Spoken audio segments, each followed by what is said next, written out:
Welcome back to Chats with Jack. I am Jack Talcott.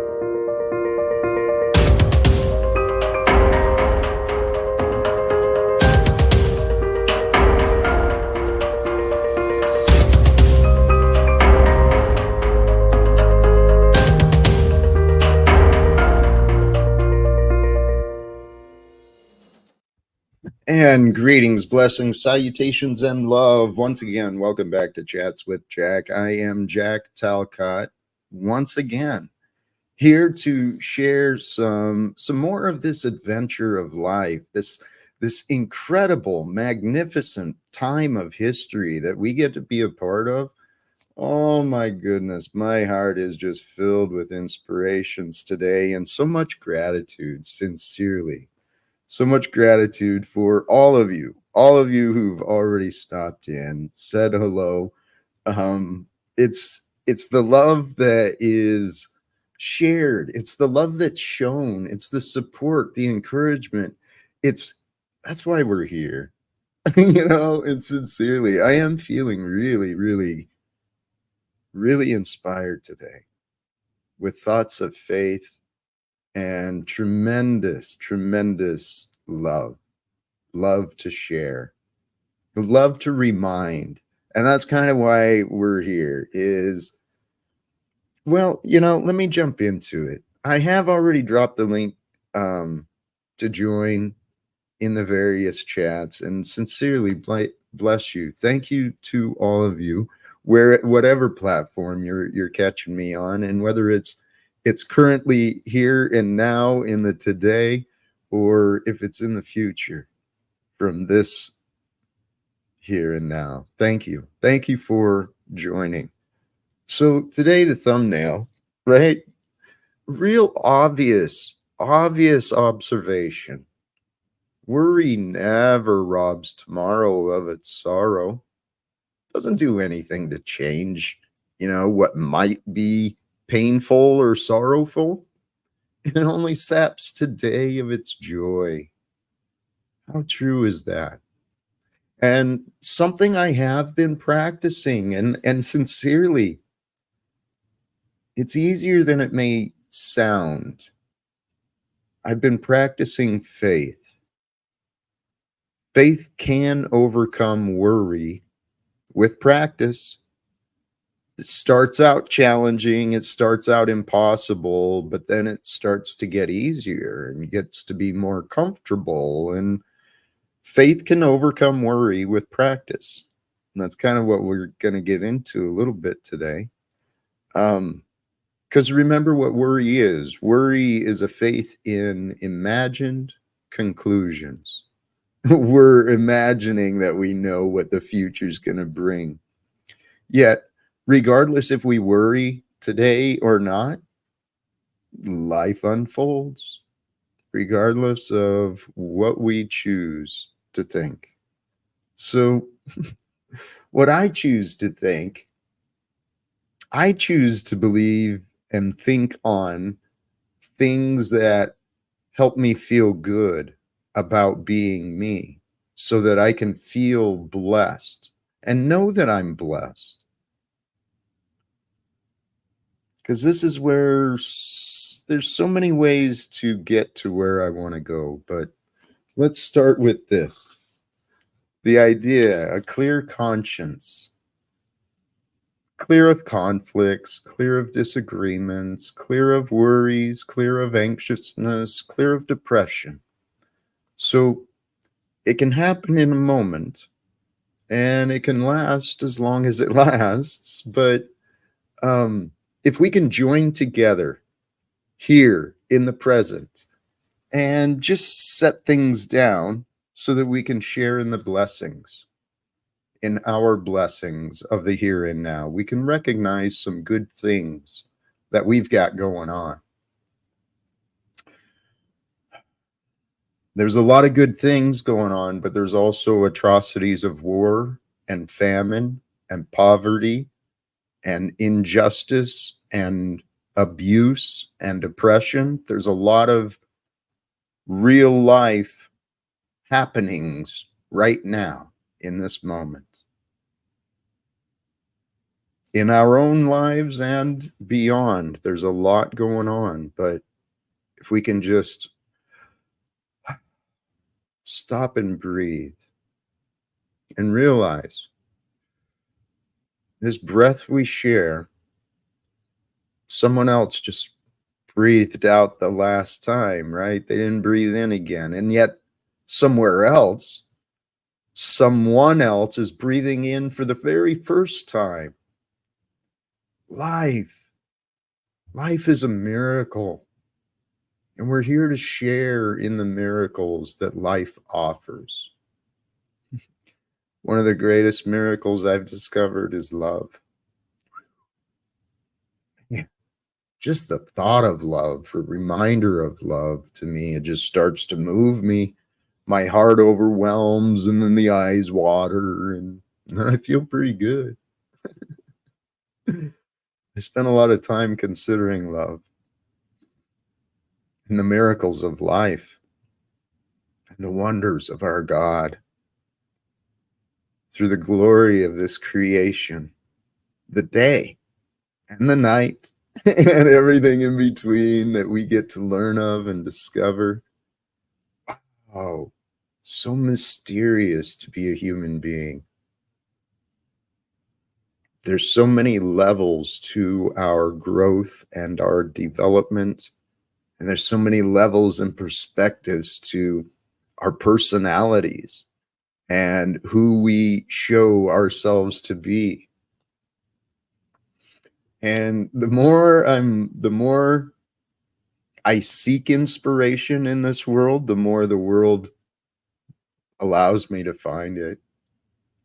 I was inspired earlier by the idea that perhaps in God's mysterious ways and in our poor translations, the collective understandings, perhaps in God's mystery, Christ has already returned. See, I've seen and learned from many beautiful, wonderful examples, teachers that shine brightly. There's many people alive today. I keep mentioning, it's been a little while, that John St. Julian, he's the one who inspired this thought today. He released a video today about how Christ has returned. And he offered his testimony in experiencing God's power, God's glory of transformation through his projects. I believe it's called Save Tanzania, something of the sort. There's people alive today who are doing amazing, incredible things here on earth. And it is my deep prayer to become one of, right? One of many in greater ways than I have. And how I hope to do that is through you. You're part of this. We're all a part of this. All of us are in this lifetime together, right here and now. So I found the best way to be is to be with pleasantness. And I offer that in fun because I love our first guest. Welcome, brother 𝕍𝕚𝕠𝕟. Right? I could already tell from my chats that I'm kind of on fire today. Might as well come up and pump the show.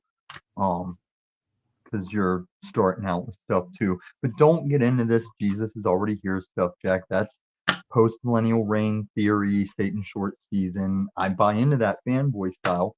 Not sure I subscribe to it, but it's very interesting. A lot of the details. The observations I heard today, they were interesting, and it really got me to wondering, because God is mysterious, so mysterious. And the idea is that What if he was one of us? Christ? No, God. Just a Slav like one of us. He is all of us. Just a stranger one of us. He is all of us. This is where the confusion has come in. Mankind got divided and we followed the Luciferian ways of division and egoic battles. That happens, but it's supposed to, that's how we're separating the God folk from the Luciferian. That's why you can't end wars. There must be this division. That's why. What if that's, sorry to interrupt, but what if that's just the lie that Satan told? Because it's the truth that's in the Word of God. Well, because there's also, well, God is the living truth. And when we align with the truth of who we are in this shared experience, Too far. the way of Jesus was to love one another. Not necessarily. He's going to come back on that division tip. But this is what I'm saying, Jack. The falsity to the whole God Jesus thing is what you've been sold. Like church and religion, the Christian religion, it's not about hate and warring, but this hippie side that you're always subscribed, that's part of the that's that all inclusive, diverse acceptance.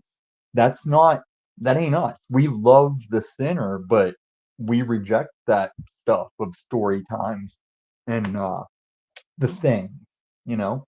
I don't want to list them all off. It's a lot of the pieces. But before I piss you off, Jack, I came up here to like cook. Um, you know how there's some points sometimes with this community, I'll be like, you guys say this, and then you reject that. I want to hit on one of those today. Like a lot of these people have been following in the old George Carlin bit. Like if we're talking about praying for each other or I will pray for you, they're like, oh, so you're not gonna do anything, right? And then they do the Joe Cool herpes laugh. Um, I don't subscribe to that because these people say, oh, we've seen the study of water and ice, and when you talk to it nice and talk to it mean, you see the change. And then we're gonna say, oh, prayer isn't a thing because I had my dog on medication longer than I was probably telling people about it. And just since people started telling me they are praying for my dog, I'm asking people to pray for my dog. I've seen a lot more improvement out of him than just whenever I was pumping him. And I'm not rejecting pumping him full of vet drugs, Mr. Benton, sir. But the prayer thing is definitely uh, stepping up that equivalent side. But don't I'm stop praying for Camacho because I said he's doing better. That should encourage you all to keep praying for Camacho. And George Carlin, I hope you're not burning in hell. I always loved your stuff. I just don't subscribe to the prayer thing. He was on Bill and Ted. Bill and Ted. That's an interesting observation. Prayers raise frequency vibration, and I can understand how that would be. Through our mind and heart, our will, we're seeking a connection to the greatest power of the universe. And so we've got to raise ourselves up from this lowly plane of duality. And prayers, there is something powerful in prayer. I've not witnessed it personally, but I've heard enough testimonies, and I know how this world can work. Prayers are powerful. Allow me to spice that stew up, Jack. Have you ever seen the video here on YouTube of it's this chick that when she got out of some kind of Satanist cult, but when she was a child, they would use her as a medium for rituals where they would do the rituals, but her job as this little girl was just to actually talk and interact with demons and stuff as like the centerpiece of these rituals. And she would get sent on these out of body projections as that dark side youth. And she said in the spirit world when she would come across people that are praying like in the physical world, their spirit world representation would be like shielded by like an orb of power where their dark forces couldn't touch them while they were in prayer. I'm becoming more, I can't prove any of that, but I'm becoming more and more confident in that belief that through our will and seeking to align with God, that there are angels, ancestors, there's so much there to support us, to help protect us. And I think it helps to seek those things, because through humility, we can recognize, there's power greater than us, both the light and the dark. So, Yeah, I mean, if it was just me and you, I'm like, my power is greater than you. But yeah, greater than all of us. Yeah, it's God. oh, hey, nude guru, this is interesting. If prayer worked, churches would stop begging their participants weekly for money. I would They're not suggest, begging for money. They yeah, pass that well, basket around and you're not inclined, you're not right, forced to. right. Oh, It's a collective guilt peer pressure, whether it's no, no, overt no, or covert, it exists. no, But no. what I would suggest, if prayer was understood, the congregations would be, well, they'd be serving more than just their earnings to each other. You're doing okay. If you want to talk the Joel Osteens and the private jet churches and stuff, yes, I agree. But one thing of all the few things I'll ever meet eye to eye with Cynthia on, is I too came from churches where the officials, the chosen officials by the congregation, would sit in a room, decide that the pastor gets X amount, this much goes to bills, blah blah blah. Right. That's Yes. that hat money that comes around Yes. every Sunday. And I belong to I attend and support several churches here in town. And the reality is it costs money to turn on the heat, to open the doors, keep the lights on. We live in a world that's controlled the way it is. It's Got horrible. him. Got him, guys. Now you have to accept the monetary system, and it's not all evil. Even churches No. have to have the heat and the lights on, and that's not free. Got him. Well, so far, I that's what. didn't say he was one of us. Let's dread by Eve. I was singing the popular VH1 era song by that homeless looking chick. Jack said God's one of us. I said, no, you can't perceive who God is. We can never be God. But he loves us. Love him But back. here, yes, let's get into that, please, about God's love. God Let's sent dread by Jesus. Eve. You mad with your chapter comment? Your chapter chat? You mad, bro? No, dude. I'm just playing, man. I'm on fire Okay, today. I know you are. Here, with God's love, God sent Jesus to the earth to bring to us what and how God wants us to see who He is and His See, kingdom to come. The idea is love. Love is the path that leads us out of sin and out of corruption, but it's pure love. It's no, genuine love. no. It's love that's aligned to God's love. Okay, this And is how I know you've created this chick. Because as I read that paragraph, she's speaking your style. She starts like flipping the layers of words. And I know that because you didn't even finish it and just ad lib the end into your thing. Uh, I got the discernment, but it's like we no, can. No, this is what I keep trying to tell the Zetetic warriors, the fallen slaves, the flow states, all of them that are like, Tom, you're not a Christian because you do bad things. And whenever you said it's this seeking that leads us out of sin, no, you never can be led out of sin. You will sin somehow. You will f up till the day you die. That's why I'm a Christian, because I know that final prime lamb of God on the cross was that out. No matter what works I do, ye mighty in despair, none of it matters. It's just that faith. Thank you, Heavenly Father. no, Did you no. just say no? Because that's the Christian thing. Well, Or are you that's saying no to Stephen David? I say no to Stephen David all the time. no, no. Yeah, I'm sending confusing messages. I don't mean to do that. Um, Stephen David, I kind of agree with what you're saying. Under today's systems, You're right. Tithing is not begging, and supporting the church.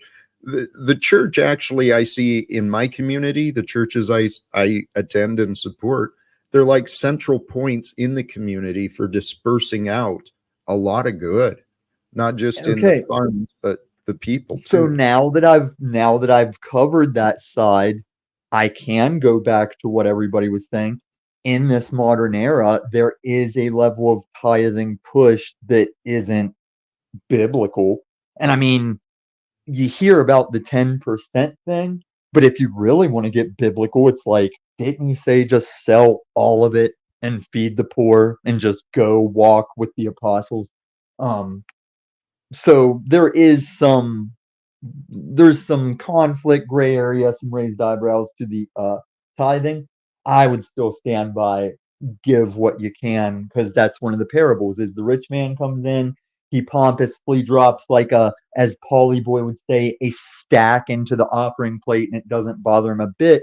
But the old lady comes in, all she has is a tuppence to her name, and she gives that stuff, and that's the one that matters. Yep. There's many examples in that book how we can and are to be. And sincerely, here, I want to come back to this concept that maybe it's the early stages or we are at a developmental stage, but the Spirit of Christ is starting to be shown through more and more beings, people alive today.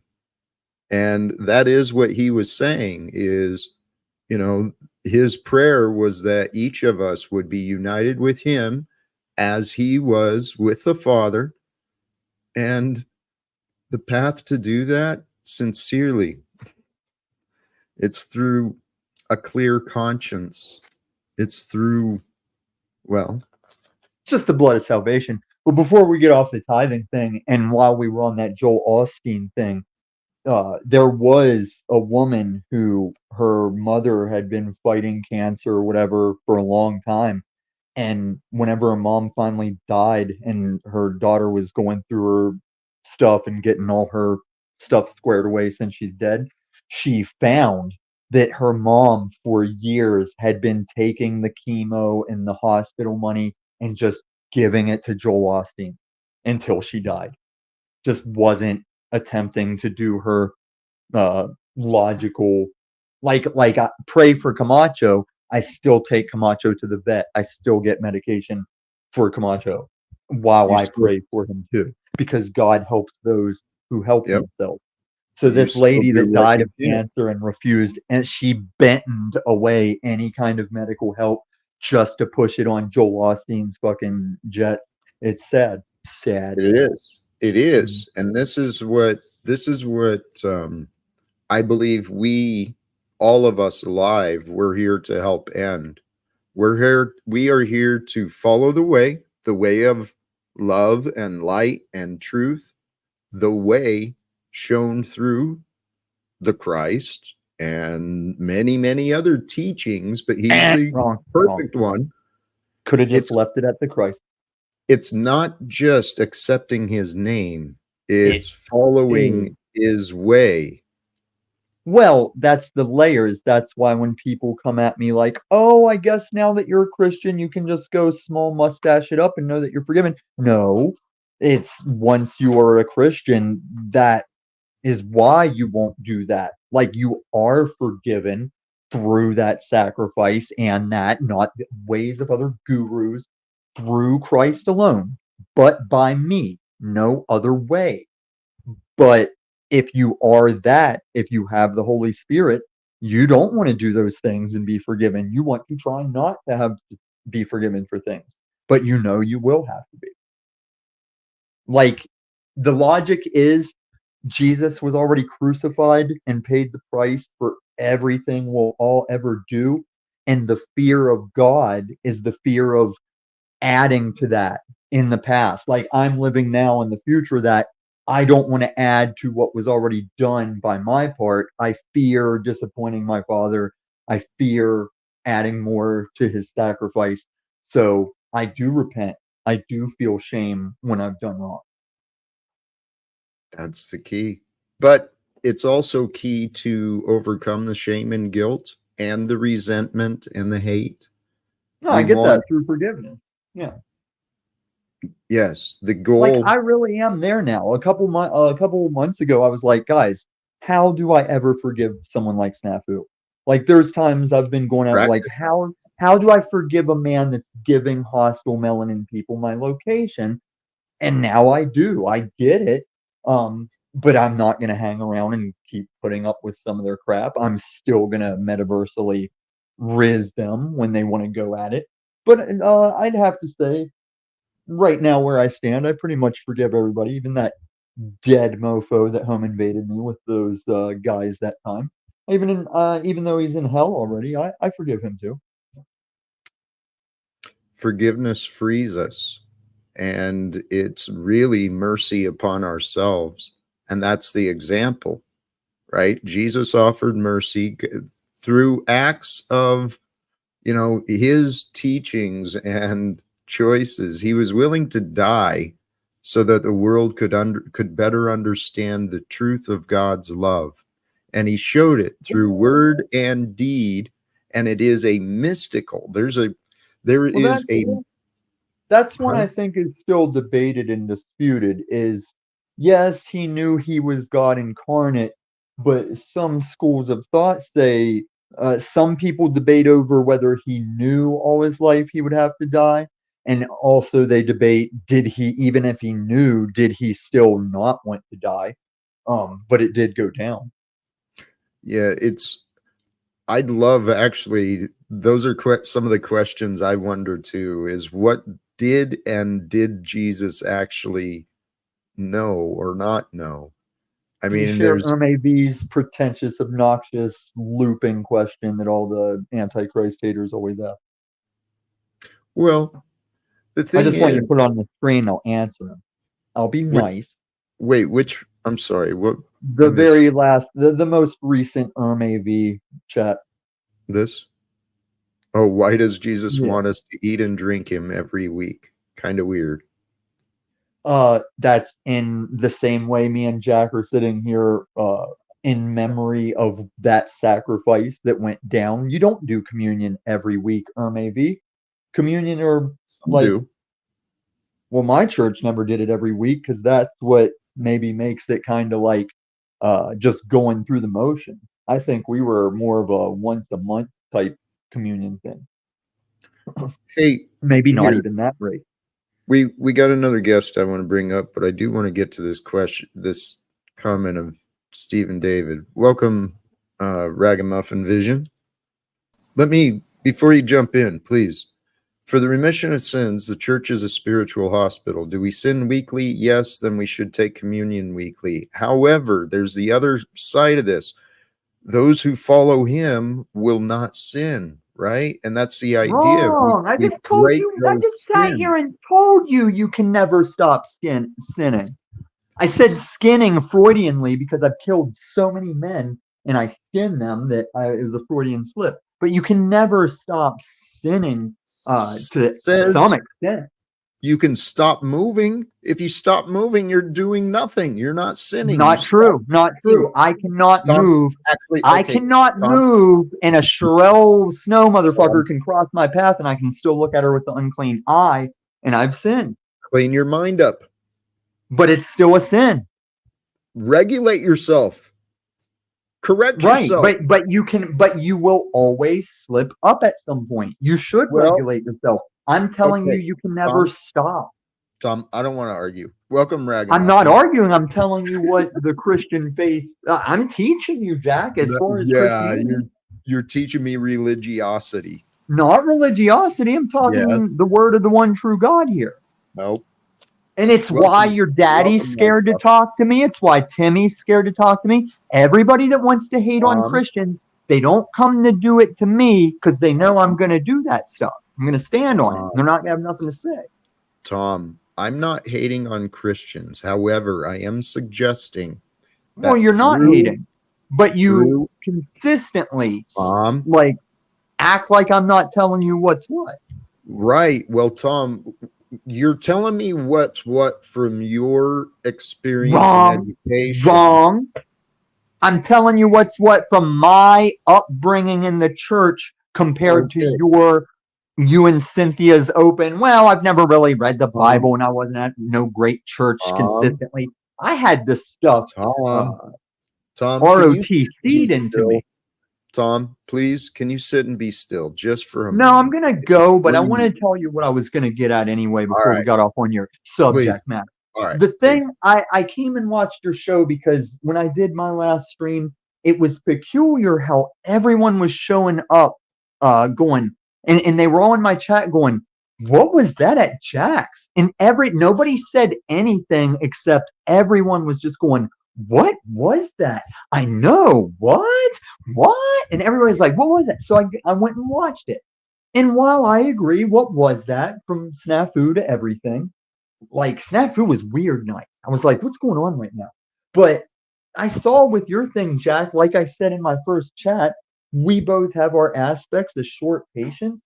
And I know how seven is. I'm the one that broke the first. Well, no, it was Shrell Snow, not me, Lord. It was Shrell Snow that brought you and seven together and enacted the first seal of prophecy. Right, But right. I know how seven is. I know how all of us are. Jack, for what you want to do with your show, where you want to go, what you want to be, you do need to discipline yourself to like, you've got to give people what they want to put out, and you got to have your interaction and response, and just a little constructive criticism. It's very easy to spot you just like you've tuned out. You look like just pouty. You're waiting for it to finish. You're kind of like looking around, wondering where you're Like going to now, eat later or whatever. like now. Oops, I lost it. Probably. Sorry. I was Yeah, trying to probably. interrupt. There's someone who I thought was going to join. It would might add to the lore or continue some I'm of the leaving lore. at 33 minutes, 33 seconds. Damn it, Tom! What a character! He's Man. something else, man. Yes. How are you, brother? What's going on with you? Hey, our Well, other I am guest is up fantastic, too. but I got a truck backing up next to me, so apologize for the All noise. right, But I'm doing fantastic, sir. How are you? I'm blessed. I'm going to use that to bring up our other guest. Welcome, Toilet Bowl Earth. How are you, brother? Talcott, what's up, man? Yeah, I was trying to catch Tommy in here, but he already left, I guess. He wouldn't take a pause, and then he got the spontaneous idea to run. So maybe he knew who was in the back. Yeah, I don't know. Hold on, let me make sure everything's. Am I too loud, y'all? Sorry. I think your audio sounds great. Is it fine right here? Yep. You got a sexy radio voice, man. The face, it's a Sexy. radio voice. Welcome to 33 WEBT. Love it, ladies and gentlemen. Yeah, I don't know. I saw you were live. I just wanted to come in and say what's up. I appreciate it. The topics, I think we're talking Christ. And we got into some discussions on tithing, and Tommy has some different interpretations than I do. I caught the cut in what was he saying about tithing?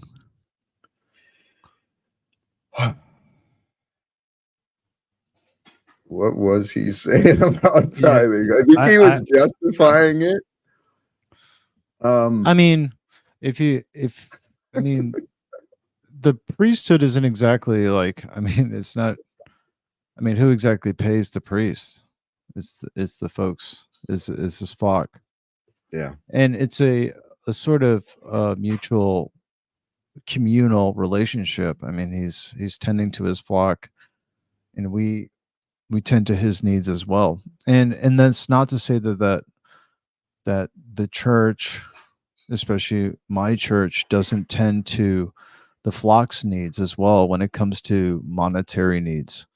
You know, there are people sometimes in the parish that needs a little help that the church will accommodate. And, this, for me personally, this person has devoted his life to God and goes to every service and does every liturgy. and does every church service. And I'm talking about my personal church. I don't know about other churches and how they regulate or how they do their services and whatnot. I'm not going to speak on that, but I know personally from experience, especially since we just finished in the Orthodox Church our Lent period here, because we don't do the same Lent period as the Roman Catholics and Protestants. We're on a different calendar altogether. But during this period, there's a lot of services. I mean, and it's devotion to me, and for that's something to be respected, and something that this is a person, and people have a issue with this. One of the main polemics of people talking about Orthodox priests is, oh, why do you, or like Roman Catholics, because it's the same there too. They kiss the hand, or they kiss the hand of the priest, or they kiss the hand of the Pope. That this person is in charge of shepherding the flock. He devotes his life to that, and he is in charge of getting the communion together. He's in charge of putting the Eucharist together. That I think that there's a certain amount of respect given to that, and I think there should be a little bit of respect to that. And we tithe not for the church. We don't tithe for the priest. We tithe for the church's goals altogether, outside of what the priest needs. When I go to church, a lot of the times throughout the year, it is a lot of charity work. Every week, every other week, there's a lot of charity work that's involved. So I don't see anything wrong with that. I think it speaks to our communal nature as humans, that the way we thrive, which is how the early Christians did, was communally. Right. I mean, it's in Scripture how they did not care about their possessions, and they did what they had to do for each other to push forward. So, I have no problem with tithing. So, because I don't care about money, because money it's whatever. It's a nasty thing. It's a nasty thing when taken to its extreme, especially in a system like capitalism, which basically, if we think about it, it is the most accepted form of divide and conquer, because a lot of truthers around here talk about divide and conquer. And capitalism, it sort of promotes this idea of individualism besides communal activity. So for me, I just don't care about money. I don't care what it is that happens. I mean, I could go into financial ruin or whatever happens. It doesn't matter, because in the end, it's the people that you should care about. And it's the people that you, especially, in your community, this is the most important thing. It's something that I think in the modern world is lost, that we've lost this sort of like communal nature to each other. This one thing I noticed, and I was talking about, I haven't seen a person walking down the street without AirPods in their ear. Have you noticed that? Can you see just like besides vagrants and those that are in a destitute state, I haven't found somebody that doesn't walk down the street without AirPods in their ear. And that speaks to me of a very disjointed state of affairs with people. Like we don't want to dare have anybody talk to us or anything like that. We got these AirPods in our ear. No way. Don't interrupt me. Hey, God works in mysterious ways. I wonder if you're doing that in some ways. God's showing you how people aren't listening. That's what I'm hearing. Yeah, I No, think he's so. garbage. He's garbage. I came back up because not garbage. Came up for me. He is garbage. That's He's why not half the garbage, channel's Tom. gone. EBT, PBE, it doesn't matter if I reverse the letters. You're Tomax and Zaymont. You're fucking garbage. And you know it. But Thanks, Tommy. the one thing I'd worry about with the AirPods I don't use them, and since the 80s, TBE, I know you're a But millennial piece of but shit, but why am but I since the garbage though? 80s, I people missed have, that part. oh, we don't have long enough, and Jack wouldn't let it go on this show. You know why? We've been over it. But as long as there's been headphones, dude, people have worn them. And as long as It's people, totally as not the long same. as It's people have totally been not the like same. you, we've ignored each other. Like It's that. totally not the same. A lot people that wore like headphones like that was very sparse, you know. And it was very situational, like if people were riding public transport. But this is like just people just So now that it's a hands-free wireless device, that when it's not music, it's answering my phone. Of course, they leave them in their ears. Are you stupid? I mean, I don't know what you're arguing for. I'm just it was just Because a you're it was acting pompous. You're Why are you pompously arguing? acting. it was You're it was a casual pompously acting. observation. I'm trying to answer you, faggot. I don't Tom, like It, you. I'll punch wa- you in your fucking face. I only Tom, came up. You said you Tom, wanted me up here, and this Tom, motherfucker in the chat that wants to Tom. flow state okay. about me occasionally wearing bullet protection Hey, in a Tom. ghetto in the city that Hey, put Are you mass are you having gangbangs on the map. are you still Tommy. going through your breakup with Benton right now? Is that what's This going is on? why you're garbage. Come to You- Denver and say that shit, and I'll show you how Christian I am. You you- faggot, nigger loving Tommy, piece of shit. That's golly awesome. Jeez, man. Golly jeez. Holy cow, Well, Tom. hey, what's up? What's up, Thorpe? I haven't seen him in a minute. He's in the chat down there, Mr. Ben Thorpe. Hey, and actually, you know, the topic, what I wanted to discuss and get into was finding a clear conscience, aligning ourselves with Christ, with God. So please. Oh, that's right. You've had adventures, man. I haven't been paying close attention, but congratulations on the freedom. You're welcome to join, Ben, as you're willing and able. Hey, real quick, Jack, I wanted to chime in on what you said earlier. Totally agree with you, bro. Self-mastery is possible, and we absolutely have it is very possible to have control over our own flesh via the Spirit, and I totally agree with that, sir. Thank you. Yes. This is what I've been learning to overcome the where to start. To overcome the beast of who we are, we've got to overcome the five senses. That was shown symbolically through the 5 wounds of Jesus. And overcoming the 5 senses allows us to unite with the spirit and the essence of who we really are. And who we really are? Well, we're made in the image of God. We are here. We are here to follow the way of Jesus, I believe, and help lead each other, because he was the one, but together we're closer to the one that he was. And I believe we're supposed to unite here at this time of history. Absolutely. And, you know, another interesting thing to add, one thing Christ said that I never really understood until some years later. But, you know, unless your eye becomes single, right, your whole body's full of light. And I was like, what does that mean? And I started to realize that it's that inner eye. It's that inner man. It's that inner opening that allows for that flow of full-on divinity within us, bro. And I think so many times, Jack, we're out here as people trying to challenge things in the physical when we need to take it into the spiritual. Amen?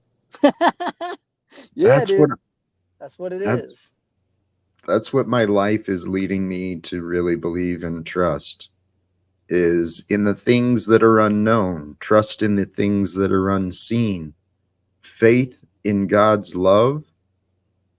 That is a gift only we can deny ourselves. Mm-hmm. We are the only ones who can deny ourselves time and consideration, considering God's love for you. Every one of us. There's one of the things I was reminded of today is I want to offer a great self-assessment tool, right? See how you're doing in life. When you've got time where there's no family or friends around, shut everything off and sit quietly. Just you. If you can sit quietly in doing nothing, observe what you're feeling. Are you pleasant? Do you feel pleasantness while you're alone, or is there unpleasantness in your life alone?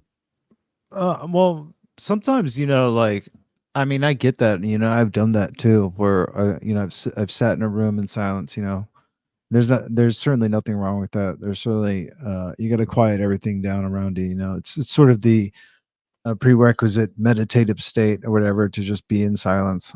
And I get that.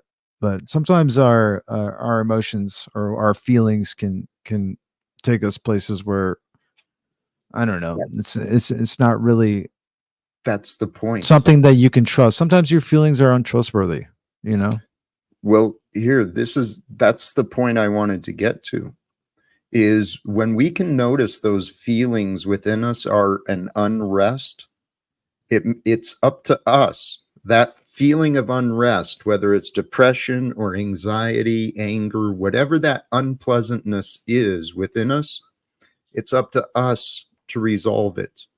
No one else can resolve the conflict within us except God, by God's grace, and our own knowing, seeking. But I mean, let's just say, as like a thought experiment here, like some people, like let's say people with addiction issues, their feelings tell them that this is the best way to go, that this is all that they're worth, Sometimes feelings are very unreliable. You're right. Well, I disagree. The feelings are true. Our interpretations are unreliable. Mm-hmm. And there's a difference between being moved by fear and hate and anger, which is what used to drive me through my addiction, my periods of depression and suicidal thoughts. It was anger and fear and resentment that drove me. It literally drove me nuts. And through my self-destructive choices, God allowed me to take myself through hell right in front of my son. I mean, shameful, but true. Yeah, there's a big difference between our feelings in the sense of emotions and the emotional field versus the spiritual field and enlightenment that comes from on high when we're in places of stillness that we receive that, right? And that's the distinction. Hey guys. Welcome, Yo, Ben. what's up, Ben? Hey, Long Jack. time, man. Nice to see you. Yeah, I was in jail for a little while. I like your avatar. Is that a young Ben Thorpe I'm looking at right there? I don't think so. It's just shaved. Oh, Looks okay. good. Yeah, Yeah, I gotta be- are you catfishing? That's a younger picture of you. I don't know. I don't know. Go ahead, man. Sorry. It was in my, photos, so I don't think it's that old. But Jack, I've been thinking about your motto, live without fear. Because I've been living with a lot of fear. When you go to prison, it's intended to make you, I learned this from the other prisoners. It's intended to make you like terrified and dehumanize you so you never want to go back. It was brutal. I can imagine. God allows us to do that to each other, though. And I think jail and these prisons are actually just what you're talking about. These institutions that are designed to inflict fear and terror of disobedience. We live in a satanic world, and it's this world We live in a satanic influenced world. We don't live in a satanic beautiful world. Thank you, you're right. All things, I mean, God moves through all things, and that includes the darkness. And you're right, this has been a very influenced world into the ideas of selfishness and revenge, punishment, war, division. Yeah. I mean, I believe in jails as like a last resort for society. And there's Yeah. a certain way you guys were talking about meditation, especially in the jail I was in. It's called intake, where they deprive you of everything because they want you to like sign a deal. You're forced to be with yourself, which is scary if your cellmate is crazy, which all of mine were. But they kind of, if you can gain your own space, it's like they locked us up 20 hours a day, and it was freezing, so you're under the blankets and it does force you. I was pleasantly surprised to find that I was actually quite peaceful the whole time. I had an initial desire to smoke cigarettes. A couple days later, that was gone. I really wanted to have a cup of Nice. coffee. A couple of days later, that was gone. Nice. And I didn't find that I was filled with anger. You know what I mean? You'd expect all the slights that have been done to you to bubble up. I was a little bit angry because I went to jail for 12 days for taking a walk with my daughter, who begged me to take a walk with her, which tells you something about our society. Yeah, But I was not that's the a only little one wild. in jail Yeah. for those types of things. It's The this thing called a society, no contact order. It's absolutely crazy. I mean, The think state, it. well, I mean, go sorry. ahead. Go ahead. Go ahead, Jack. Go ahead, Ben. I was going to suggest we are all being used, right? We're all here for God's purpose. I trust that everything happens for a reason. yeah, And there's a lot of people who are being used as examples, maybe I got locked up different way, different reasons, but I saw firsthand a lot of the problems of our society because of what I got to experience. So maybe that's what you're dealing with too, is getting used as an example for good and bad. yeah. And the guys in jail were okay for the most part. Because it's intake, I didn't know who was guilty. You could be there for anything from what I was in there for, no contact order violation, to multiple homicides, because they're all awaiting trial. No way, really? Yeah, They it's put called you, they put you in intake. the same. They put you in the same little block. Yeah, because we're all denied bail, because I technically violated my bail, but some people, right? So you don't know who you're with, and I was with the first guy I was with, he had just done 8 years of hard time, so I didn't ask about the details, but I definitely wanted to be his friend. I made myself as submissive as possible. And I think that's a good strategy for a guy like me. But yeah, it's interesting. In another way, Jack, I don't know if you're referring to that like literally you've had that experience, because in another way, once you get through the first few days and the dehumanizing, the being treated like cattle, it's actually something, it's not that hard. Like, this is the worst society's going to do. You're with a bunch of nice guys. You get 3 square meals. They're interesting guys. I'm not saying they're all nice guys. There's a certain kind of gang tension, but it's not like in the movies where you're like, don't drop the soap and all that stuff. It's not really like that. There are some slight tensions that way, but and it's kind of brutal if you can't handle yourself mentally. And I saw guys kind of lose it. But the real thing that was interesting is I think the majority of the guys who were in there for these domestic violence things in which nobody called the police, or like the other person who was the victim didn't call the police. And I think they do this. This is where I kind of agree with the conspiracy sphere, because, black guys, there's a lot of black guys in jail. They have their own theories. Some of them are stupid, but I think they're right to say that they need fodder for these, the prison industrial system. They need to keep putting people in there, and there aren't that really many violent criminals anymore. Young men are low testosterone. They do petty stuff, but once they got the drug Right. offense Yeah. was reduced, Right. they need bodies to fill these cells. So they've taken up this thing of domestic violence, which is, I have It no seems idea it's how you can justify. it seems unsustainable. It seems unsustainable to fill people with prisons when people don't want to be in there. You know what I mean? Do When people finally, y'all know about Kill the Messenger and like the story of Gary Webb? If any of y'all don't know about that, I highly encourage you to research this. But Gary Webb was a journalist and they made a movie about him that has It's called Kill the Messenger, and it has what's his name that played Hawkeye in the Marvel movies. Gary Renner, I think his name is.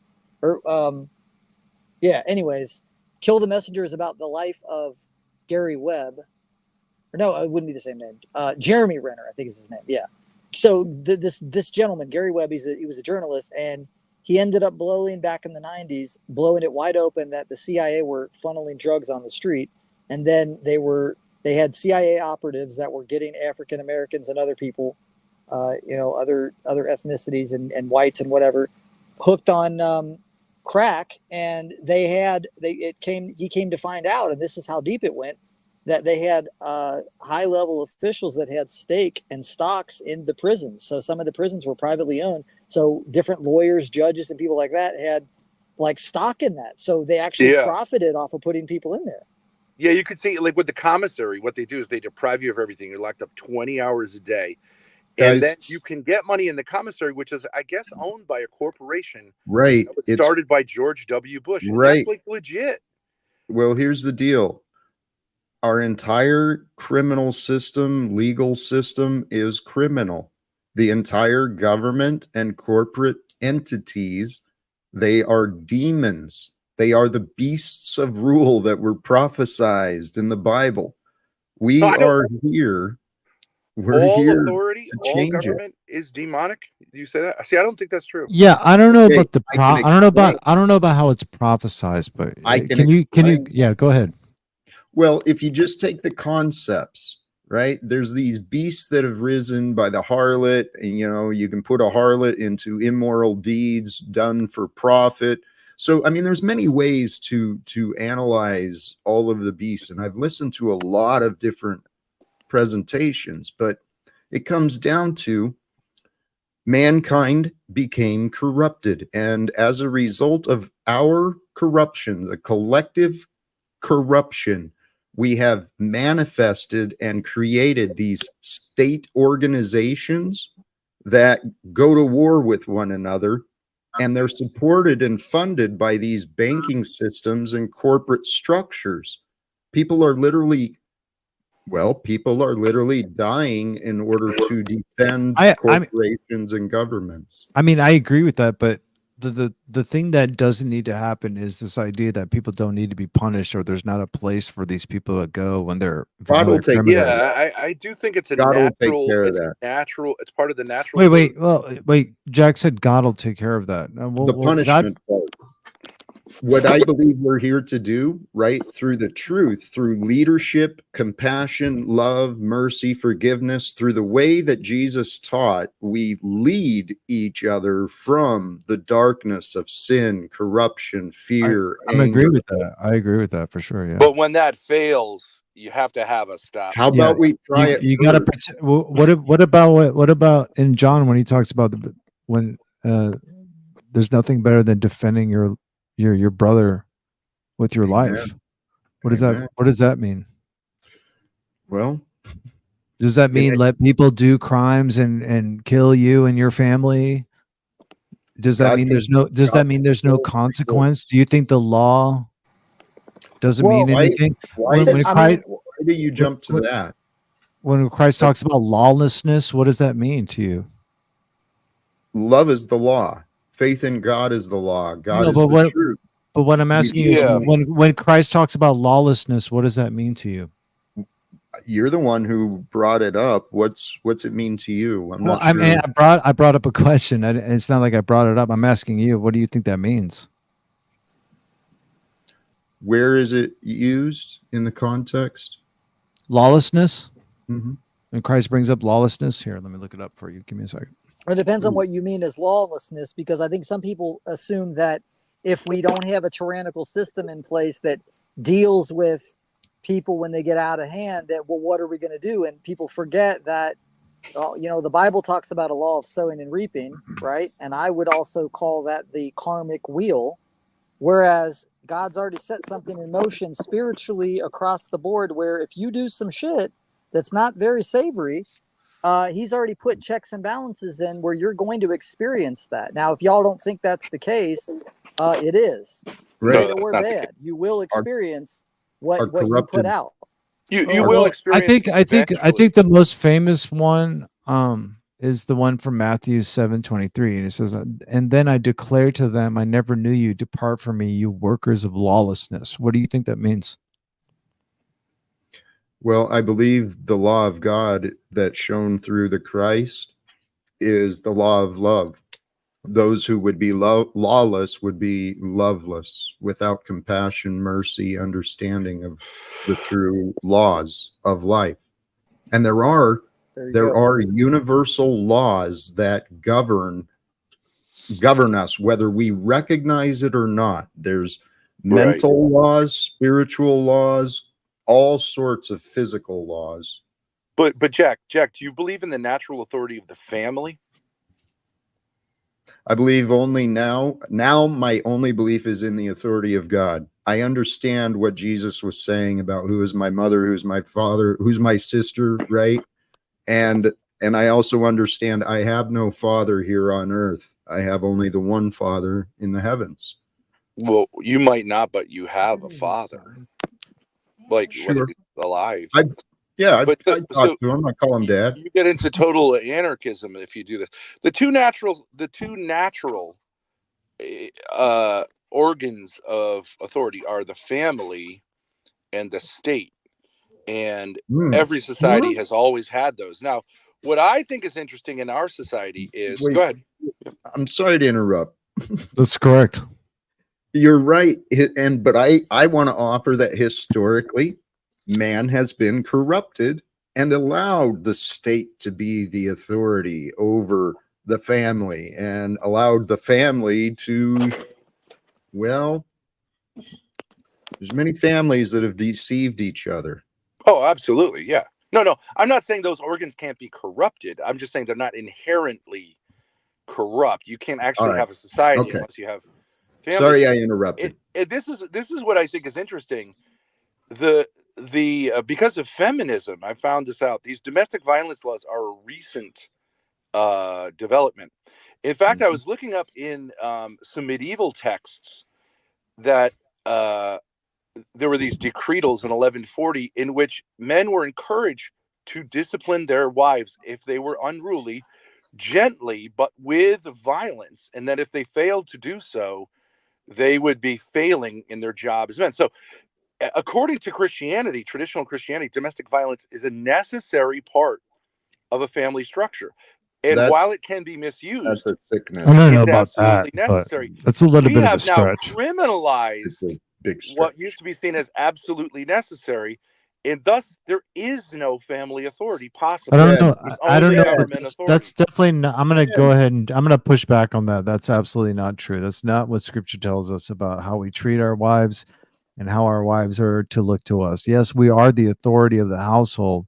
Yeah, we're supposed to treat them with love and respect. Absolutely. And domestic violence, quote unquote, certainly doesn't fit that descriptor. Okay, so but do you believe that parents can use violence, like spanking their children? Ben, Do you consider spanking your children quote unquote violence? That's absolutely it's violent. That's hyperbolized quite a bit, don't you think? That's can I offer violence. Let me offer a different perspective, please. I mean, how hard are you spanking your children? Here's the reality. Sorry, Jack, go ahead.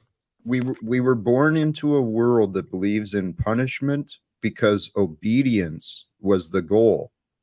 And what I found as a father in raising my son, he received one spanking from me in his entire growing up. And it was, in hindsight, I spanked my son because I didn't know what else to do.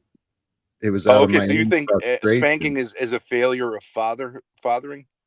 It's a failure of leadership. Okay. I think spanking with father to son is kind of strange. I don't know what it is. It's like a man-to-man sort of thing. It's like demasculating, Well, I don't know. To an adult son, spanking would be ridiculous, but to a little kid, what are you talking about?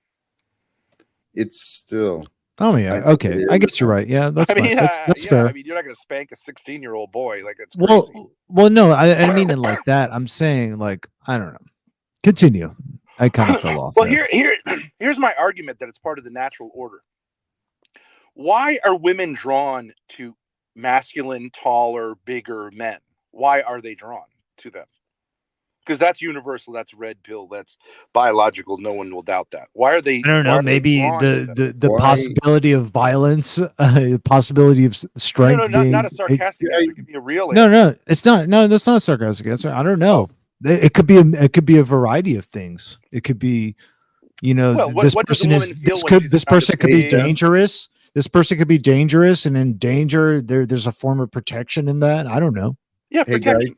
It's the obvious answer is protection, right? Right. Please. If you're a woman with children, you want a big man around you. Right, because Gotcha. we live in a world that's been brainwashed and everyone wants to live in fear. So the women, yeah, they want to get the biggest, baddest son of a bitch. And it's partly ingrained in our nature because we are beasts. Yet, I interrupted. Jack has a because point I- here. Jack kind of has a point here that the sort of standard has been conditioned to us. That Okay, but you see this throughout the true natural strength- world as well. True You're- strength is Then- intimidation and dominance. Right. And No, that's no. not No. the way we No, want. but it's part of it. It's part of it. No, Women like to Ben. be dominated by men Then because that's an excuse. Come on, Ben. Let's not go there. Let's not they Ben. go there. absolutely do. It's not an absolute. That is not an absolute. Children like to be dominated by their parents, not in Ben, an abusive way. Ben, Hey Ben. yo. Ben. You've not thought these thoughts through. Well, can I just extend it a little bit? Nasty didn't work, mind. King. Let me just say, let me just throw something out there. Just to pivot a little bit. I didn't mind that the police took authority over me, manhandled me, threw me in a prison. I think that's fine. I think it's interesting Ben, to have all of your, all of your liberties deprived. I think it's okay. It felt to me Ben. like, you know what? This is like popping my cherry on this thing. I'm not going to be one of these people who cries and complains. hey Ben, And go ahead. I'm interrupting for a reason, No okay? I'm trying to understand I think we have different ideas of what our time could be used for. Because sincerely, it's my absolute faith and belief, okay, that God is using us all. We are here to bring forth, to unite, especially those who claim to be followers of Christ. We unite as brothers and sisters of Christ, Absolutely. as the body of Christ. And we Right. lead the world today's world, we lead the world out of sin and corruption, because what corrupts every single one of us is excuses and blame. And I there's think that's no true. reason. There's no reason. But Jack, I would ask you, like, when you were a kid, did you ever find it like calming? Because my kids have all told me they find it calming when an authority figure when they're doing silly stuff and they're not being quiet, they're not calming down. When an authority figure comes in and goes, "That's enough, stop it." Right? That's a part of nature. That's a good part of nature. Kids who are I never would told suggest- no grow up to be licentious and Okay. self-willed and all Mhm. these problems. And women who don't have a man who has some authority, which he exercises very gently, but has some authority, become what I call wayward hoes. Women who just do their own thing and they Well- just cause disasters in society. Ben, blame and division, the focus on division does nothing. And this is where I truly believe the Christian faith, the Christian religion has been corrupted, because many of these religions, they get up on their pedestals and they want to create these separations between men and women. Yeah, I don't know about that, Jack. But Well, Authority continue. is an inherent part of nature. Do you think Ben, our Lord questioned the Ben, authority of the Roman government? He never did. He Ben. submitted. Ben, you misunderstand, and I love you and your perspectives. I know you're a very well-studied man, but I believe there's some things that you've He's a master in theology, by the way. Yeah, but I'm not saying can that. recognize I'm it. just talking as human beings.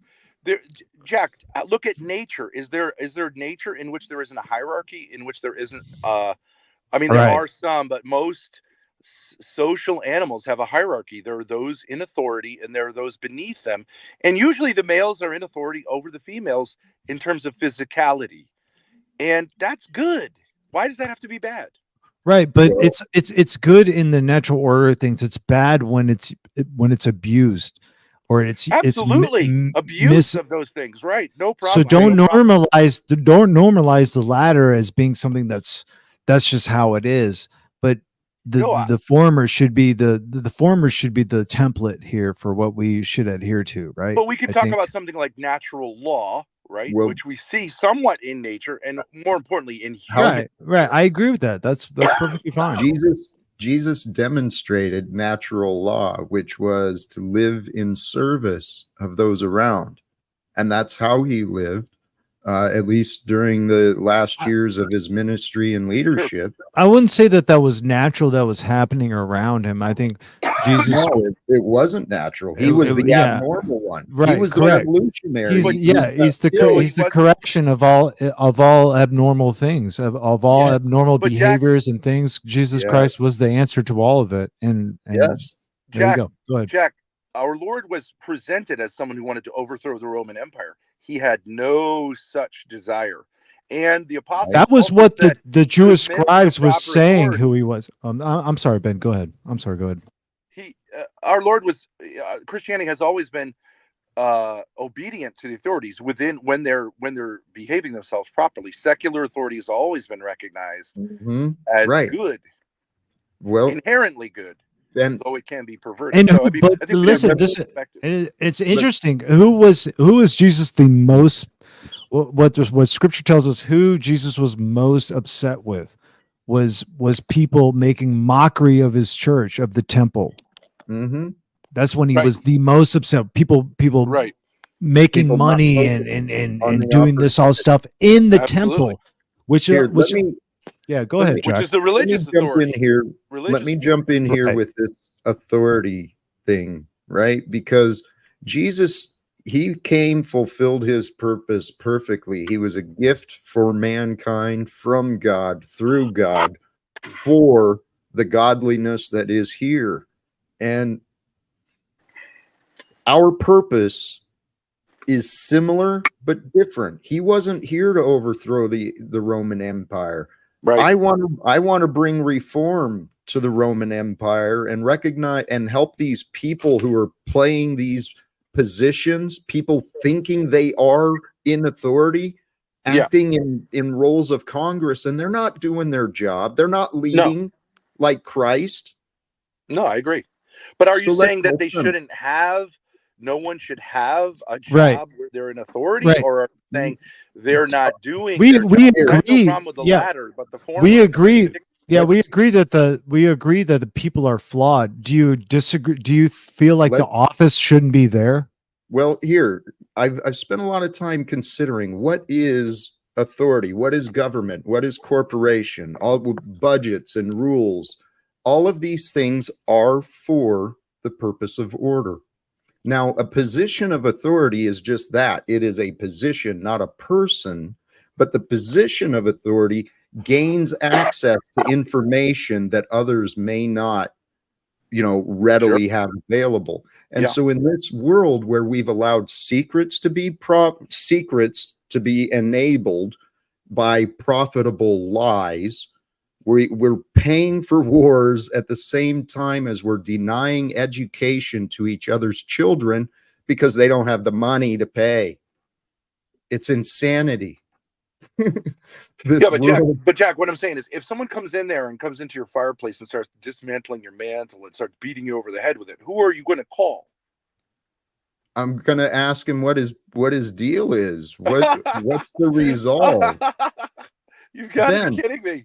Ben, the Jack, come on. authority is You know God. that's non-realistic. You How know. about this? But Jack, Are you Tell you what, really going to be Tell you like? what, hold on, you don't know my experience.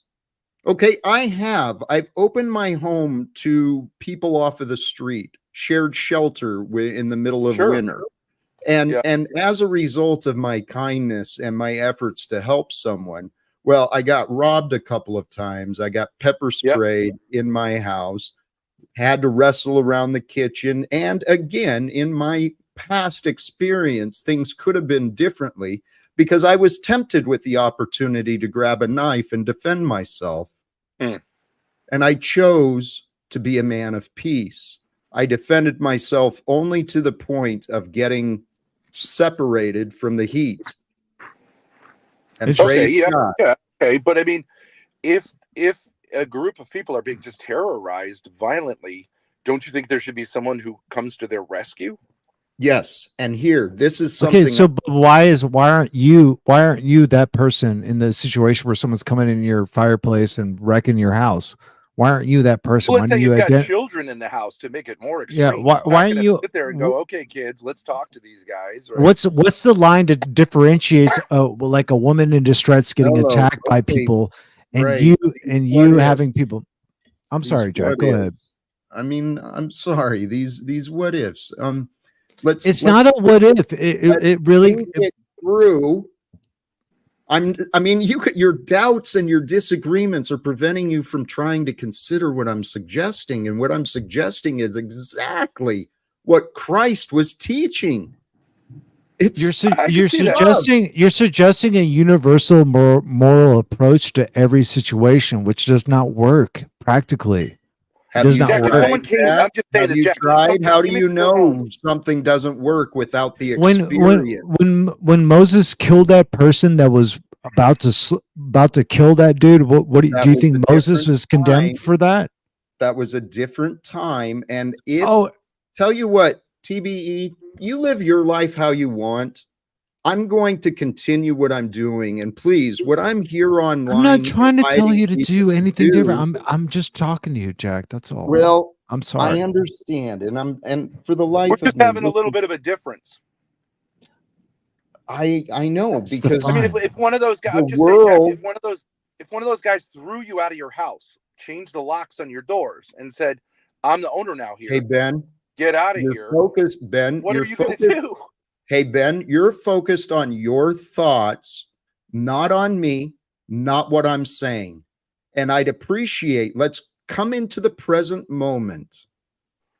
Okay? Okay, This is the present moment. We're having this well, conversation right now. You seem to be lost in your mind thinking that I need to justify all of your disagreements for you to even try to understand what I'm saying. We're And just then- having and we're just Jack, having a innocuous TBE, conversation, Jack.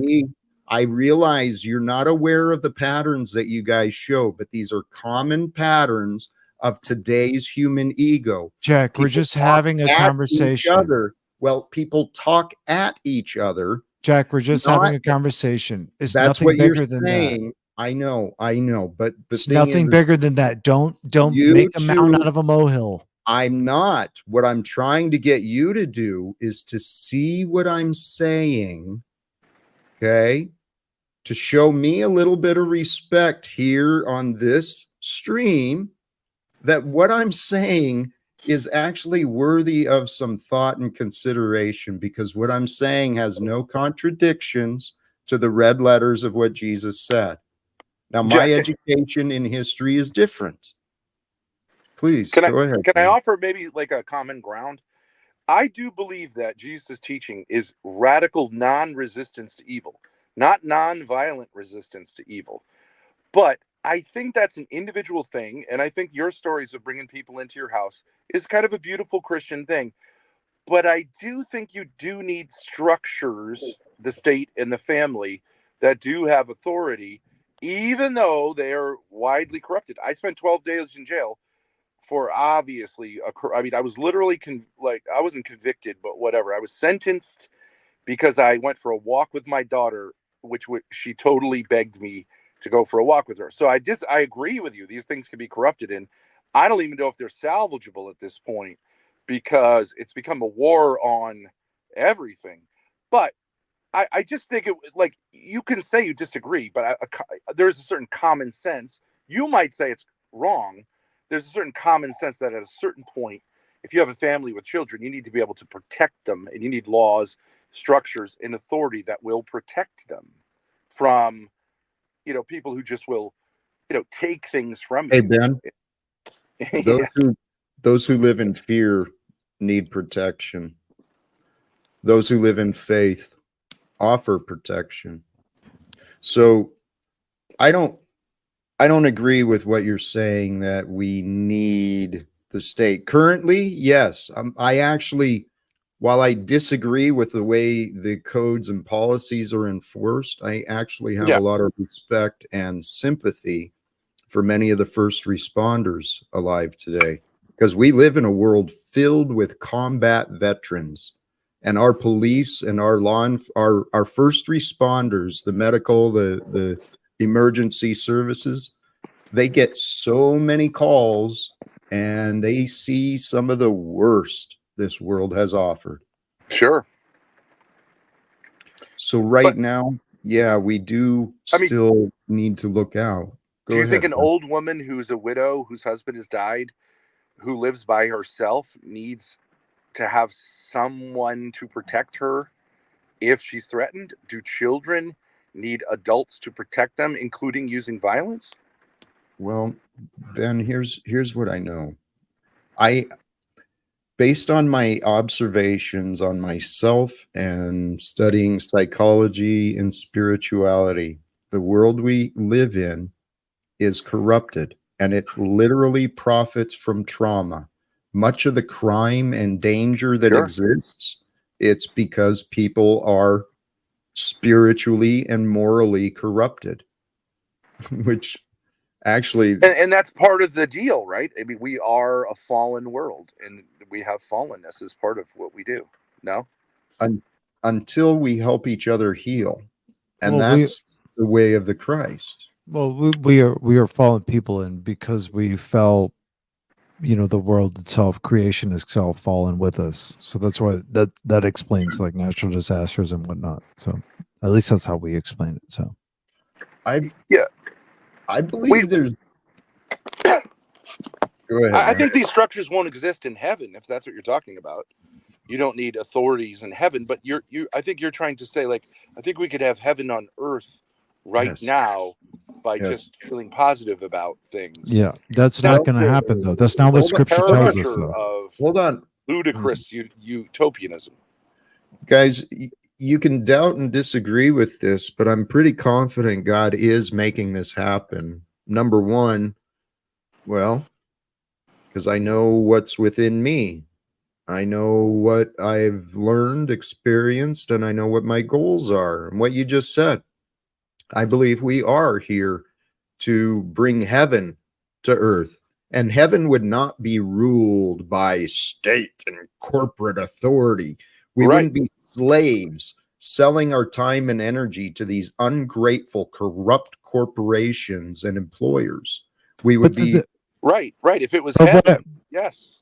But what I'd like to interject is these corporations, these evil places are they're still made up of people.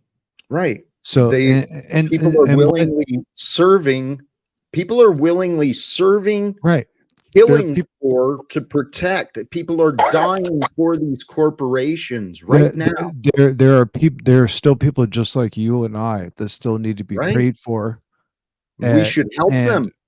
And We should save them. We should lead them out of their wage slavery and their corruption. This is what I'm suggesting we are all here to do, and find some way. You guys are all invited. You on the panel, anyone who tunes in the present or in the future.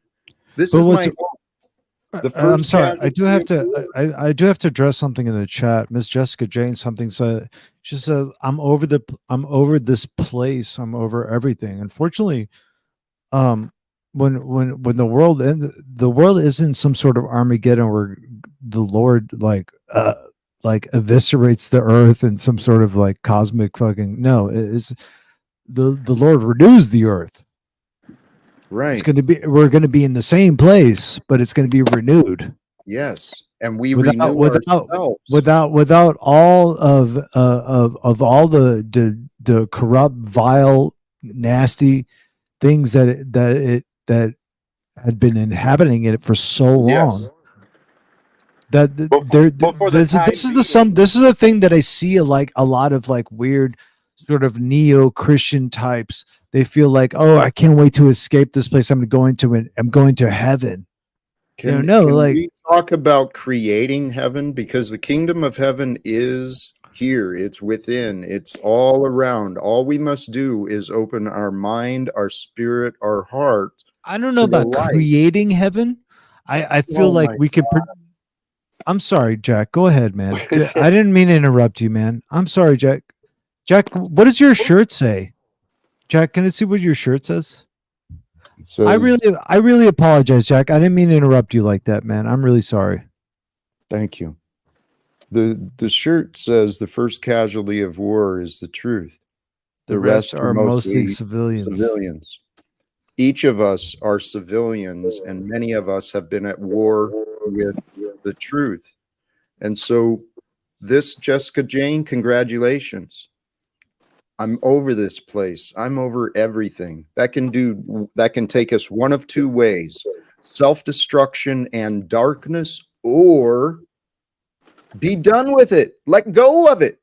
Let go of the whole world and let go of everything in it and give it all to God. Receive everything else, everything good, with appreciation.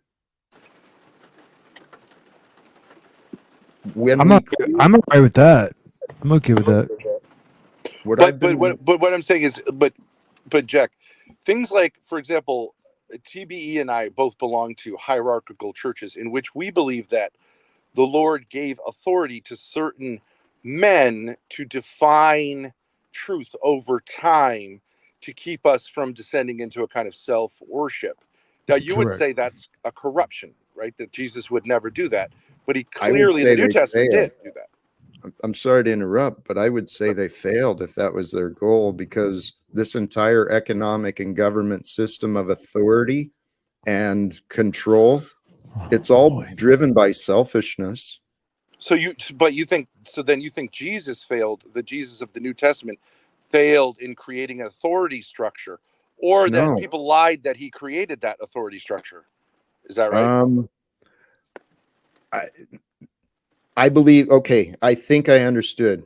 It would be, I think it's a manipulation of facts, perhaps a misinterpretation of offering authority to structures and man. I mean, certainly God works through mysterious ways, and there is power and there is order to all things, but the true authority that I believe Jesus was true about is the one authority of that which is our God, our living God. And he was here to speak for. But don't you see how it would be easy to say, I define God as whatever I want to define it as, and I defy all other authorities that are put in place? It's a sort of self-worship masquerading as divine worship. Correct. Okay. I can accept that, what you're saying. Here's what I've done for myself. Yeah, shout out to Daisy May in the chat. That's her right there. Go ahead, Jack. What I considered for myself is, how can I know God? I wanted to look for ways that I could. And so then I realized I can know God through the creation and accept that I'm a part of this creation that God has got going. So then, how do I know this creation? I know it from my past. And really, I can only know right now. And so the more I really thought about it, the more I realized that my whole life is happening in my mind. And it's all through thoughts and perceptions, memories and imaginations. And these ideas actually aligned with some of the other, like the Hermetic principles. Wait. But Jack, do you think you think your body doesn't exist? Well, it exists to me, and it's observed by others like me. So it exists.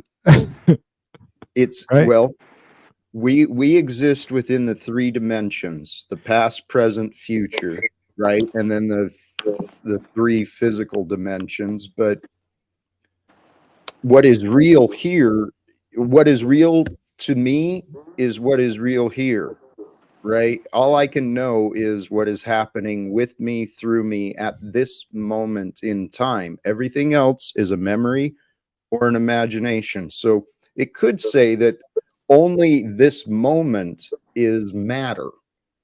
I don't know if that's real or not, but I assume that matter continues through time, but we are simply awareness of consciousness. We are awareness of being.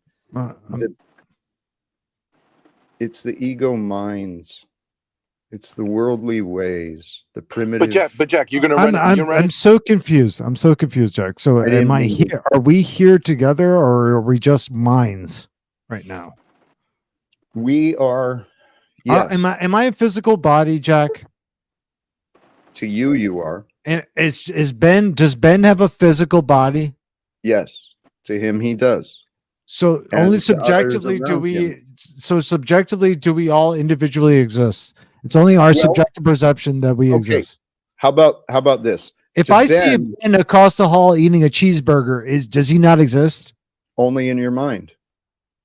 Well, okay. If I have sex with a woman Go and ahead. we produce a child, does the child exist? Yes, in form and in mind. But Okay, but now it has a perception that it exists. He or she exists. correct. Right? Yes. So how did that happen, Jack? We are all expressions of awareness, expressions of consciousness. We're like thought forms in energetic fields that create the appearance and the appearance and experience of form. We're getting lost here. We're getting lost here, Jack. Let's get back to normative. But Jack, well, let me just follow where I think this can go. This can go a little bit astray. I'm just suggesting this. I'm not telling you this. This can be used like transgender people will say, I am just a manifestation of my mind, and my mind feels like I'm a woman, and therefore this ephemeral thing known as my body, which is male, can be changed into a female by surgery. Wouldn't you say that that's a mistake? Well, here's where the example of our corruption comes in. People don't realize how important it is to be honest with ourselves, because it's our moral impurity. Our moral impurity is what causes us to feel and to be unpleasant. There's a true judge within us always. It's the knowing of God that's written on our hearts. Jack, he asked you if you think transgenderism is a real science or not. I believe there's many signs of confusion. I don't have a lot of experience in my life with transgender people. Would you say transgenderism is a no for you as at this current state of affairs, or a yes for you? I love people, and I want people to honestly love being themselves. I don't actually. I've never even gotten tattoos on my body. So bullshit. You got a Rocky and Bullwinkle tramp stamp, don't you? No.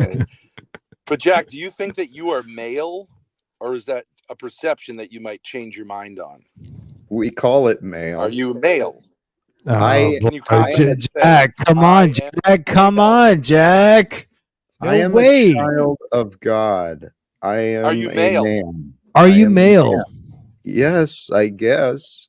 I mean, so there does that create distinctions and negativity? Come on, man. Because you're not a female, right? Well, Jack, I feel like you have a problem with just like making a solid stance. That's what I've gathered from you. You just don't want to make a solid stance. You just kind of waffle around and be like, it's all good. Let's live in ambiguity, and that's how we can be in love. Hold on. Let's not forget your part. If I had an idea of what direction you were trying to go in, what are you trying to understand with the gender question? Because the reality is, I am the biological manifestation of this experience of consciousness that God has brought forth through the last 50 years I've been Okay. with this body. Well, my question Yeah. is: do you deny your body too? Do you deny the attachment to your body? Do you think the body's just nothing, or are you just your soul? Actually, your I'm thought. glad you asked that, because I was evaluating myself earlier. There's been people who make this claim that I'm off balance and I don't know what I'm talking about, but there is a balance between being spirit and form, and there's no denying either. There's actually a beautiful dance and a truly, it's, I didn't know being a human could feel so frigging good, but it does. And I want everyone to feel as good as I do. I But believe Jack, you that. don't have Yeah. any non-human experience. What do you mean Yeah. it feels? I didn't realize it would feel good to be a human, as opposed to what? Well, You are a human. well, I know, but I spent like the first 40 years suffering. I thought being a human sucked ass. I mean, because I was poor and I didn't have an education, and so I thought being a person sucked. Oh, okay. You hated God for creating you. I hated life. I hated people Well, it's the because same thing as people saying made hating my life. That's kind of saying the same thing. You hate God. You hate life. I did. Because I Yeah, a didn't lot of people actually- hate God and hate life. Yeah. Well, hey Ben, I thank mean, you. it entangles back to God. If you take the logical sequence back, I hate life. It means I hate God. Period. All right. God's Yes. the ground of being. Yeah. And this is what I didn't realize. There wasn't religion and church in my upbringing, but there was a great education. And I kind of turned my nose up at the results of many of the churches, so I didn't spend much time there. But the thing is, I spent most of my life without God because I never really thought about God. I never sought to know because I thought you couldn't know God. Oh, there's so much to know. Okay, but That's Jack, the but Jack, that's let's that's the say atheist. That's the atheist. That's the atheist poster Yeah. slogan. You can never know God. That was my excuse. And that's there what are a no lot of atheists. these. People hate God. Yeah, I agree with that, Ben.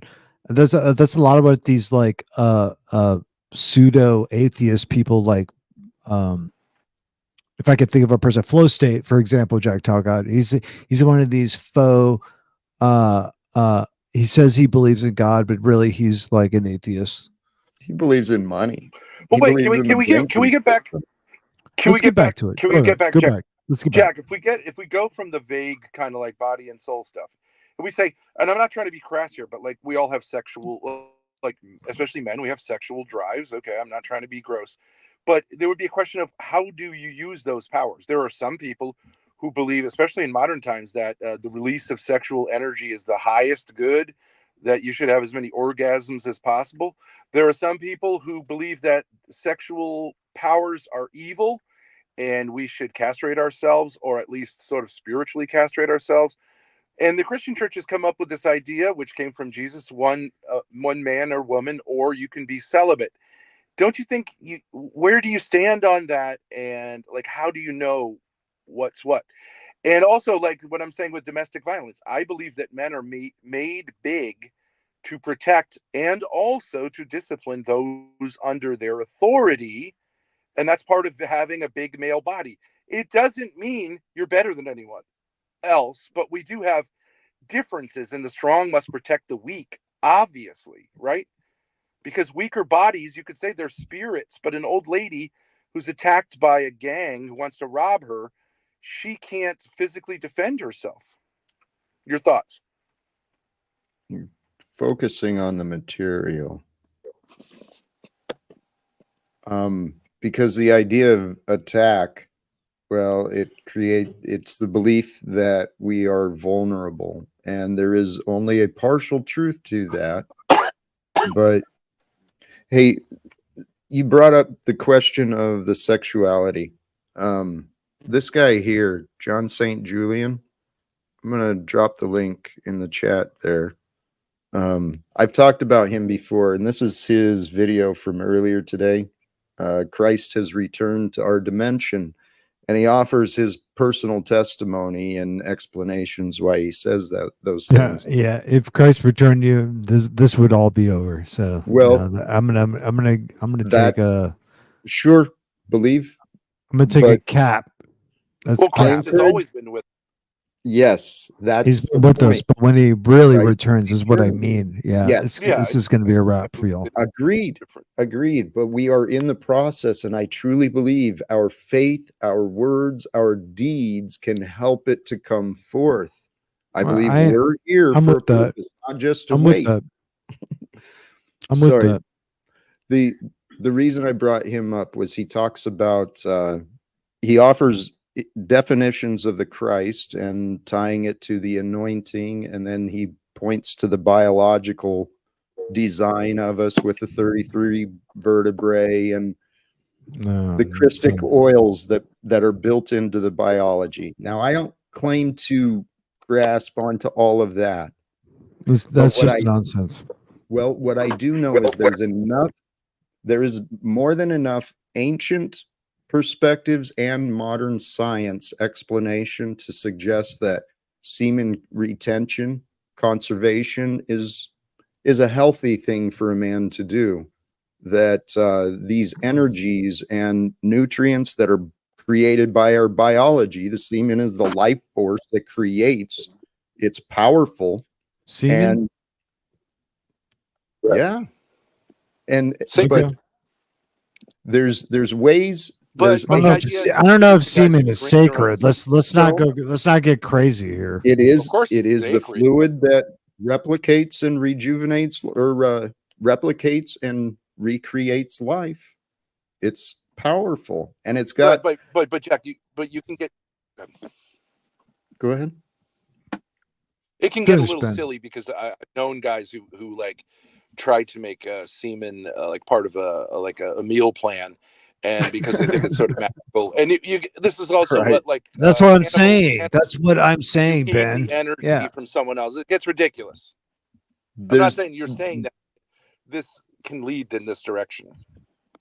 Well, there's some of the Eastern philosophies, and I've been trying to focus in meditation. I spend a lot of time within myself to see what can I feel, what is sensing.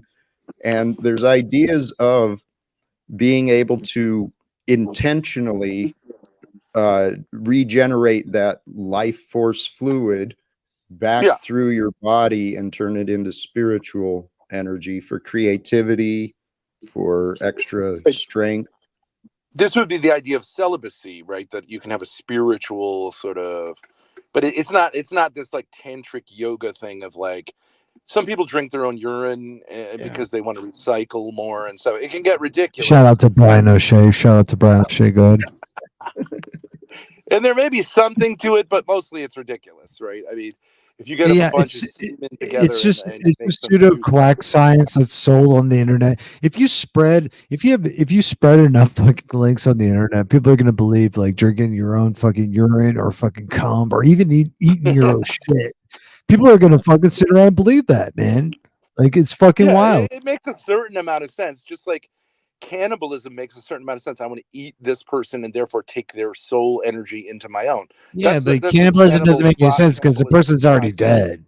The person's already dead. So how does that make any sense? You can find in the Old Testament that the blood, you can't drink blood because blood is sacred, and you can't drink the blood even of animals. Well, that's from animals, though. Animals, right? But the distinction is animals. It's a primitive kind of understanding of these life forces and things like that, which today Christians can drink blood, it's fine, of animals and all that stuff. But I mean, it's a more primitive. What about period blood? Jack Talcott, what do you feel? How do you feel about period blood? Do you feel like there's nutrition in period blood? Because there's a lot of people that believe that. Well, there is. Yep, and there's lots of people who believe in lots of things. But would you imbibe some of that, Jack? I wanted to come back to the purpose of the idea of purposeful and intentional living, because that's really the way we want to live. And as I've been practicing being more purposeful and intentional in how I use my time, I'm much more pure of thoughts. So when these ideas of lust or the temptation to investigate or pursue lustful ideas, whether it's sexual or whatever, I check myself because I've got a purpose for my life. But how do you define lust, Jack? Well, what are some of your temptations, Jack? We'd like to know. What tempts you? What tempts you to lust? Would you like me to start? I can give you an example. I'm Hey, wondering. Toilet Bowl, I want to I'm ask you a question. thinking. Do you think it's Go ahead. lustful if you see a beautiful woman and you have a reaction that is like, wow, that's a beautiful as a man? No. It's only when you take it to like I don't know, you take it to a different level. You know, when you start picturing her in your bed, that's when Oh, it okay. starts So we that's agree. when you Yeah, start I to get agree. little it starts to get a little too much there, lustful. Yeah, where you're Hey, fantasizing.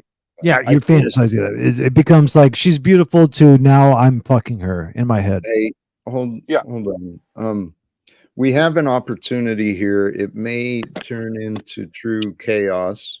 I love chaos, Jack, and I love know. you. I Okay, know. buddy?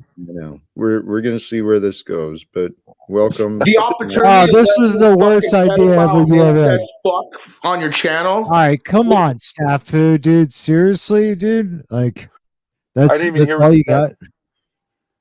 I heard enough.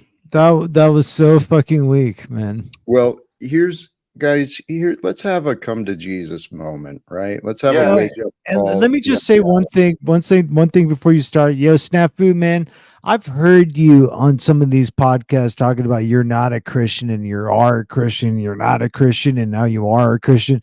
Dude, I don't know what your deal is and what who you're trying to please, but your loyalty seems to move around by the day. And that's something you need to deal with, bud. And I He can may not be a associate. deep philosopher. Yeah, he's certainly somewhere just off in another world. I don't understand, man, and I don't want to have anything to do with it. And Well, it's fucking embarrassing, honestly. it's frustrating, but I keep reminding myself, Father, forgive them. They know not what he does. But many people, what this is evidence of our society today. People have a lack of respect for the truth. People have a lack of respect for each other. People have a lack of respect for God. That's All right, pretty clear and obvious to me. But let's Jack, continue where we were going. Go ahead. TBA, shut up. I want to ask Jack a question. We're three men. Let's say we happened to be together having a conversation somewhere physically. And as three men, we saw a child being like abused, apparently, or an old lady who's being, robbed. Do we have an obligation to, with our bodies and our souls as men, to do our best to protect the weak in that situation, including Certainly. using violence? Yes or no? I want a yes or no. Well, it depends. The violence, the escalation to violence is certainly determined on many, many variables. And I think most people, particularly egoic men, speaking from experience, when I would see something happen, I was so quick to jump in, pick a side, and fight, choosing who I saw as defenseless. Well, yeah, sometimes I was wrong. And right, of course. so yes, if we see someone being harmed or in danger, absolutely, it's an opportunity for us to shine. And I would suggest if there's someone attacking a woman, elderly or otherwise, there's two victims there. There's a corrupted individual who's in dire need of some healthy correction, and then there's the one in physical danger. Okay, but how do you show love in this situation? One of the things you do is you go over there and you threaten, like you may have to figure out the situation, but with our bodies, we go over there and there is an implicit threat that we're going to need to talk now and stop hitting the old lady. and maybe she had it coming, but doubt it, right? I doubt it. So we're going to threaten him with our bodies. We're going to threaten this person who appears to, who is like hurting an old woman, right? So I don't understand where this like thing about violence comes in, because you're endorsing violence. You're saying in certain circumstances, and we all agree it can be successful. Ben, look what you're doing.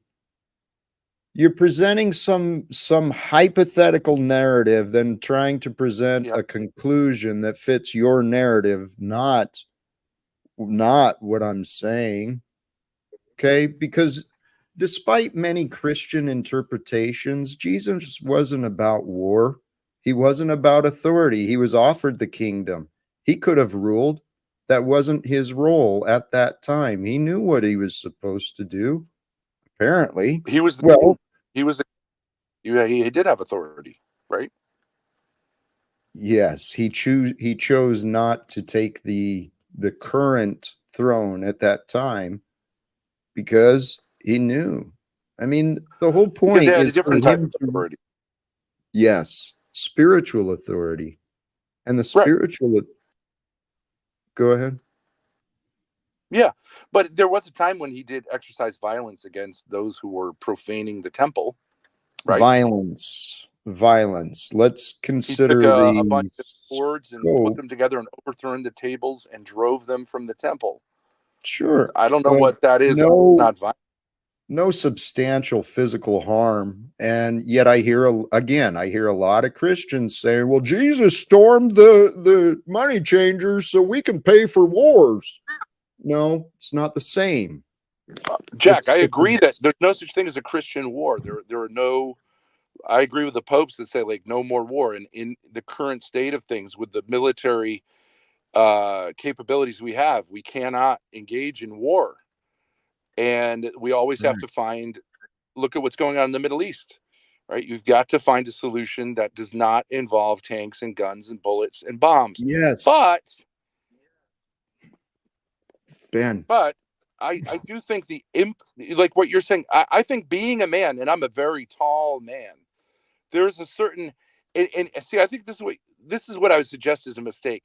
To be an authority and to be able to exercise violence is not a privilege. It's an incredible responsibility, which should be taken not enthusiastically, but seen as a duty.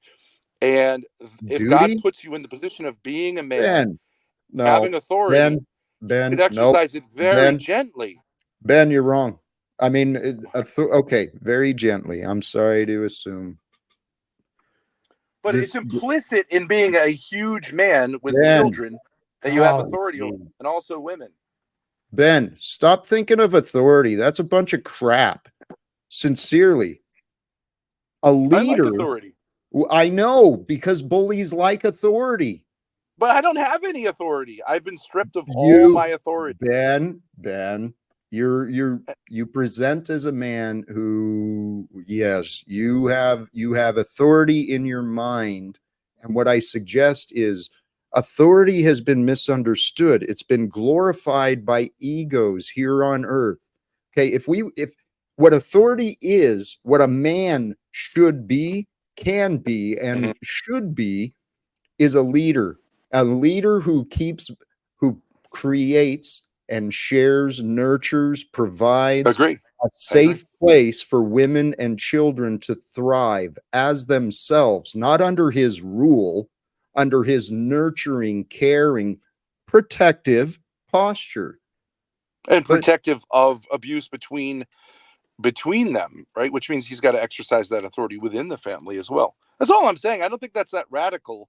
Of course, it should be exercised somewhat gently, but if circumstance necessitate it, of course, you lay down your life for your family. You would absolutely do that.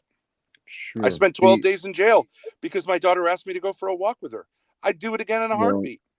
The ultimate authority is the truth, because it's through God's grace the truth is shown, the truth is revealed, that each moment unfolds the truth, and we get to realize or discover what is true.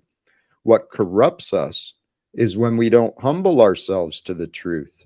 And that's what has happened in America. America has been using excuses and blame to keep each other divided, to keep going along to get along. In the meantime, we've got these clowns like Joe Biden and Donald Trump and all of these other people enabling this political shit show today. Guys, I don't know what anyone does hear from me, but I know what I say.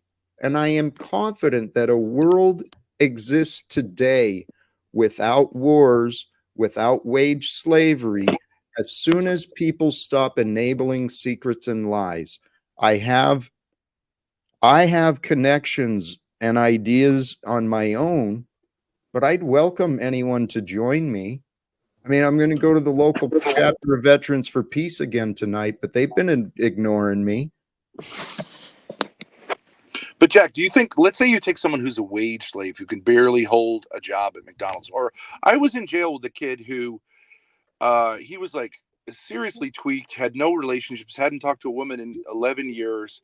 Okay, this is a person who needs guidance, wouldn't you say, from someone who's going to hold him accountable.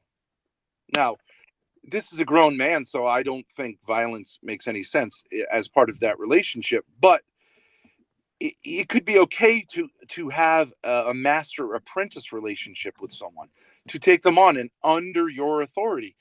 And there are some people, it's true, Jack, some people will get off on the power they have over this person, but it can be a service to this person, right? You can't just get there on your own by listening to Jack Talcott. Some of these people need someone to hold them accountable. No?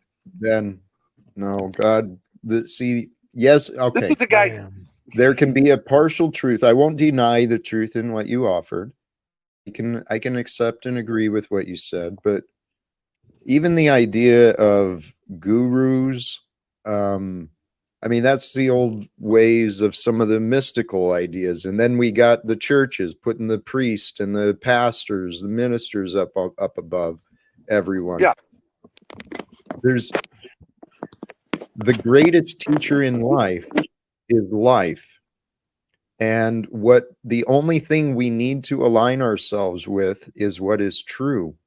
Because if we don't have a grasp on what is true, then we're constantly in these minds of chaos and disruption. Right, but sometimes, like, you see yourself as a leader, right? You've got your channel here. You're in a position to some degree of authority. You can kick people. You can, if people are being disruptive. I think that's good. I'm glad that anyone can't just join and start screaming and yelling anytime they want. Aren't you glad for that?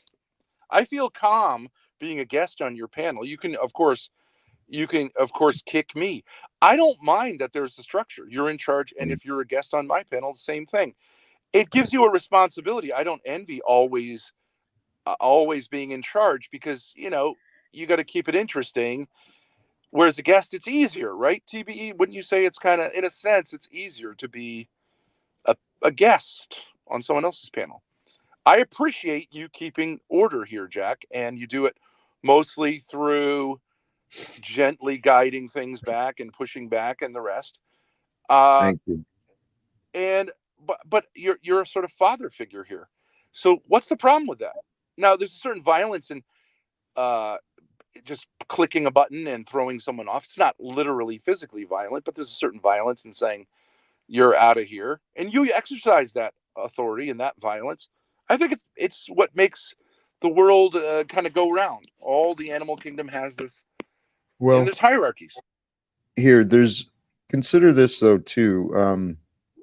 The difference between abide and obey, right? And this is where I think the idea of authority has become corrupted, because people have been conditioned to obey, and then the people with the opportunity to lead,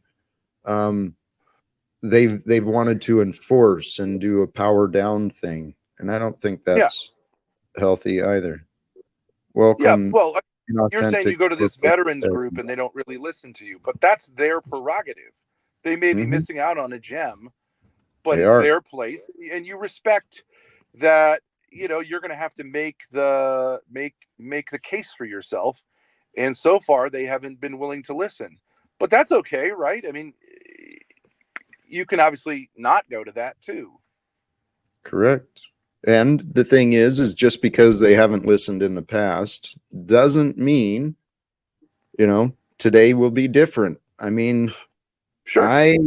I know God moves in mysterious ways, and I am growing to trust that everything is happening according to God's plan. I'm assuming this is Paul Enslaved. What's up, Paul? You're welcome. Maybe just hanging out, I guess. He's tired. Welcome, Tart. Oh man, dude, turn the camera off, dude. Yeah, What how are the you? fuck? Turn the camera off. What Oh is my this? God, DBT, are you drinking? Is this- Okay, I'll turn the is camera this off the- for you since you're jealous. I probably have a better Is this, body. the No fucking problem. is this the Bear Gay Bar where you hang out at? Get the fuck out of here, bro. You're disgusting, dude. Nobody wants to look at that. You're fucking disgusting, bro. And yet, All right, ABT, are you done with your? Am I Get it out drunk there. or Get are it. you Get it out. drunk? Am I drunk or are you drunk? Coming Hey. up in with your fucking disgusting fucking tank top. all right, okay. Nasty ass looking nigga. All Look at right, this. okay, I'm not wearing a tank top. Let me change my clothes. Welcome, Tarek. Now that TBE got triggered. I didn't get triggered. I was Jack, disgusted. give me a second to put a shirt Am I on. allowed I think to you be? gotta get Am I out. Let allowed me put to a be shirt on. I guess it's disgusted? against the rules. Jack Yeah, thinks let me that put a I shirt should eat on so fucking. EBT I should is not get triggered. eat mold.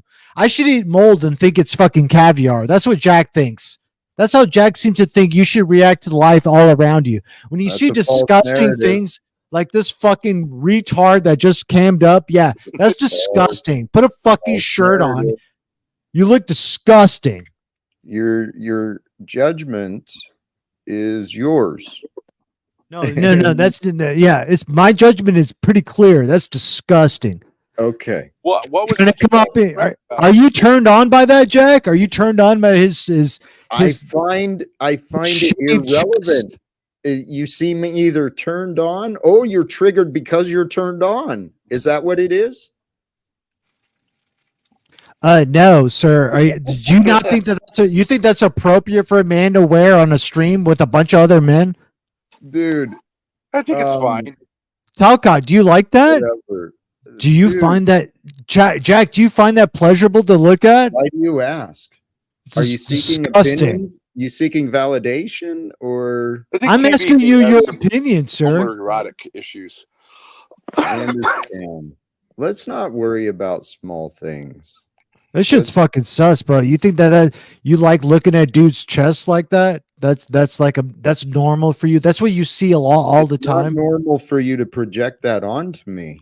No.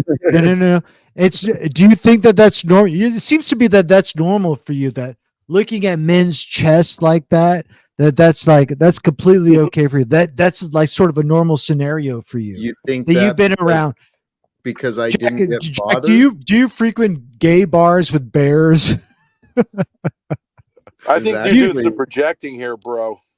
I think so. Thanks, Like I Ben. said, you Thanks for seem supporting me, Ben. I Well, what's appreciate all that. the excitement? The guy's wearing a tank top. Who cares? Dude, that's Right. disgusting, Thank dude. you. Are you kidding me? Nobody wants What's to fucking see disgusting that. about it? TBE. Chill out. Something sincerely. That shit's nasty. You guys are projecting This right guy now. had some kind of an experience with a guy with a tank top at some point. There's No. Ben, You guys, Traumatized. some you homoerotic things what coming you up guys are here. doing, you guys are coping and you're sort of like self-soothing yourselves.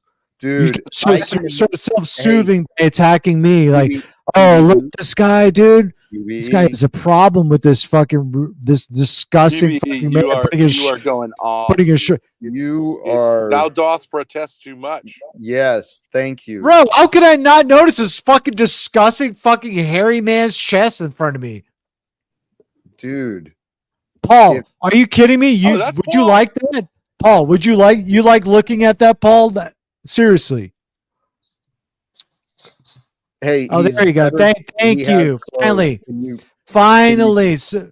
Finally, some like respectable presentation here, not Holy with cow. a shirt on. Way to go, TDE. dude. Way to go. TDE. Stop with the tantrum. That was you were pretty excited there, dude. Ben. Yeah, what's Ben, going I on? know- I had a tank top on.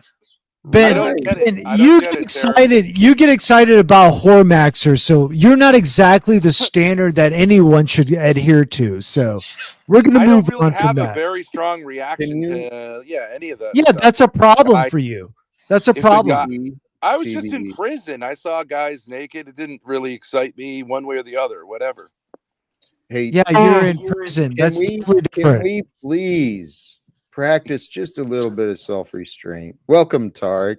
Have you? I don't know if he's even been able to say anything yet. Holy cow! No, I Why haven't. would why But would we welcome, care? Jack. Why would we care what Tarek has to say? He's I gonna enjoy Okay. Tarek. he's gonna ball lick all day, Hey, dude. That's Sick of all the he does. fucking disrespect Ball around here. Oh, shut the fuck up. Sick Let of the everybody speak. disrespect to Jack's fucking channel consistently. Well, Jack's the father figure around here. Now get with it. I was just saying that, Paul. He's an authority figure, but he doesn't own his own authority. I tend to try and offer grace. I've been exercising my patience, and really, how do you convince people to look at themselves different than they have? That reminds me, this was something so simple, right? The idea of being with yourself with pleasantness or unpleasantness.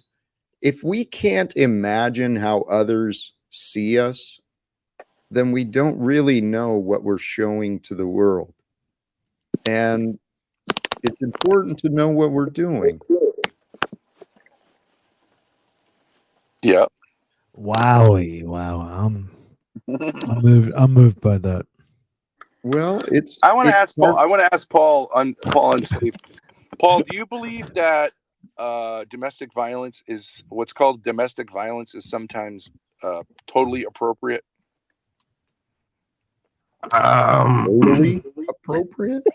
Yeah, it's like that's a completely open-ended, generalized question. I mean, if a man has to defend himself, presuming it's like a, like are you saying that it's appropriate for a man to put their hands on a woman in order to establish order? I don't believe so. I'm saying something like spanking can be, if used judiciously, like not only something that men can do, but they actually have to do as part of being in authority, being the big guy. Yeah, I don't accept. I mean, I don't know if you're always kind of doing a bit non-bit, it seems. So I we can run with it, but No, I obviously, mean that sincerely. yeah, I don't presume that to be the case, because just like a father with a child, I could just tell you what I see and give you my experience, and then let you be however it is you choose to be. And through your own experiences in life, you're going to learn, if not directly from me and with me, from your experiences. So I believe this is about leadership, guidance, protecting, revelation. It's not about breaching the boundary between someone else's personal bodily security, right? I mean, unless you're in some kink where like you want to do, hey, you've been a bad girl, you're going to submit to me spanking you because you need to learn how to be better. If we're into some like, indirect kink or some kind of like submissive simulation play, I mean, that's one thing. So, Paul, to grab a woman, put them over your knee and spank them because they didn't do what you think they should, even if you're true and correct. I mean, the vast majority does that work for you? Like, do you find that works in your life and your relationships? The vast majority of mankind throughout history has always seen there being a role for necessary violence within the family. Okay, so let me ask you this: So if I'm in the home with you, if I'm in the home with you, and you start acting like how I've seen you act in the past, like a broken child, and you start kicking shit and like putting your hands on women, do I get the right to like put my hands on you to reestablish order? Do I get to spank you? Yep. If you're the state, you do. Well, Oh, no, so Ben. you will submit to the no. power of the state unwillingly, but you think that there's not a reality where you would unwillingly have to submit to another man to do the same behavior that you're doing to women, they're going to do to you? Right. Yeah, I don't think the relationship between men and men and women Ben. is same. I don't. I totally disagree. I could actually contend that if by your logic, there's honorable men who do what's true and what's right, and they absolutely have a right to check beta male bitch boys and put their hands on them to keep order. By your logic, like, where does that begin and end? Oh, wherever it's convenient for you, right? No, I mean, I think you're right about that. Well, If we're going full chimpanzee, then there's alphas and betas, and betas don't come in just one gender; they come in two. That means alphas are going to put hands on you to establish order when you want to act out and go against the bigger picture and program. If you'll submit to that dynamic, I guess we can ride with this. Yeah, but I don't think that's what So you don't believe we were digressing to, though. So you're opposed to what's called domestic violence in all circumstances. Okay, I think that's an extreme position. The violence is the violation. If someone does not wish you to put your hands on them and you do it anyway, you violated their bodily security. You don't have a right to do that unless you believe other men have a right to do it to you. Correct. But here's the thing. So Paul, you're going to strike. Hold on, please. Oh my goodness. So do you? I know.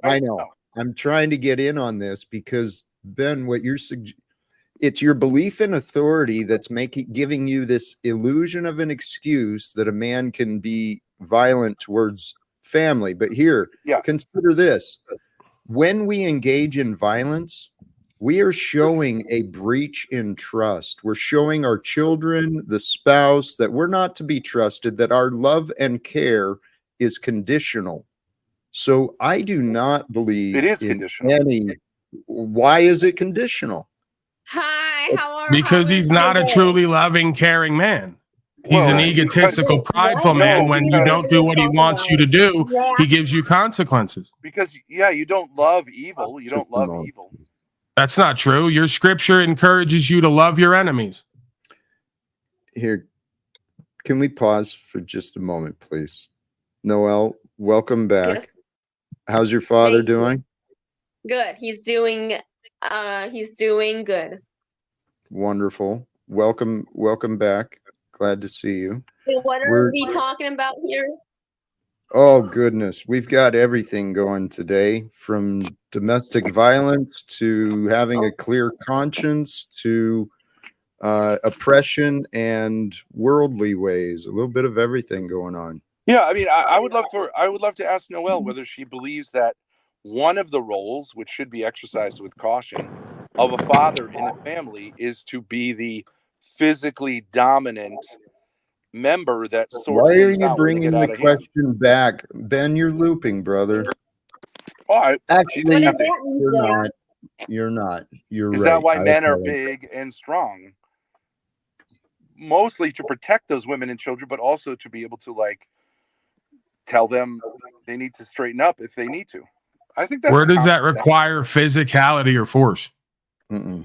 Well, would it take physicality or force to protect them ever? Of course. Right. But what does that have to do with? So you're doing the thing of you're using physicality and force on them for safety to protect them. I know that story. Sounds a lot like the fascism that we're all emulating.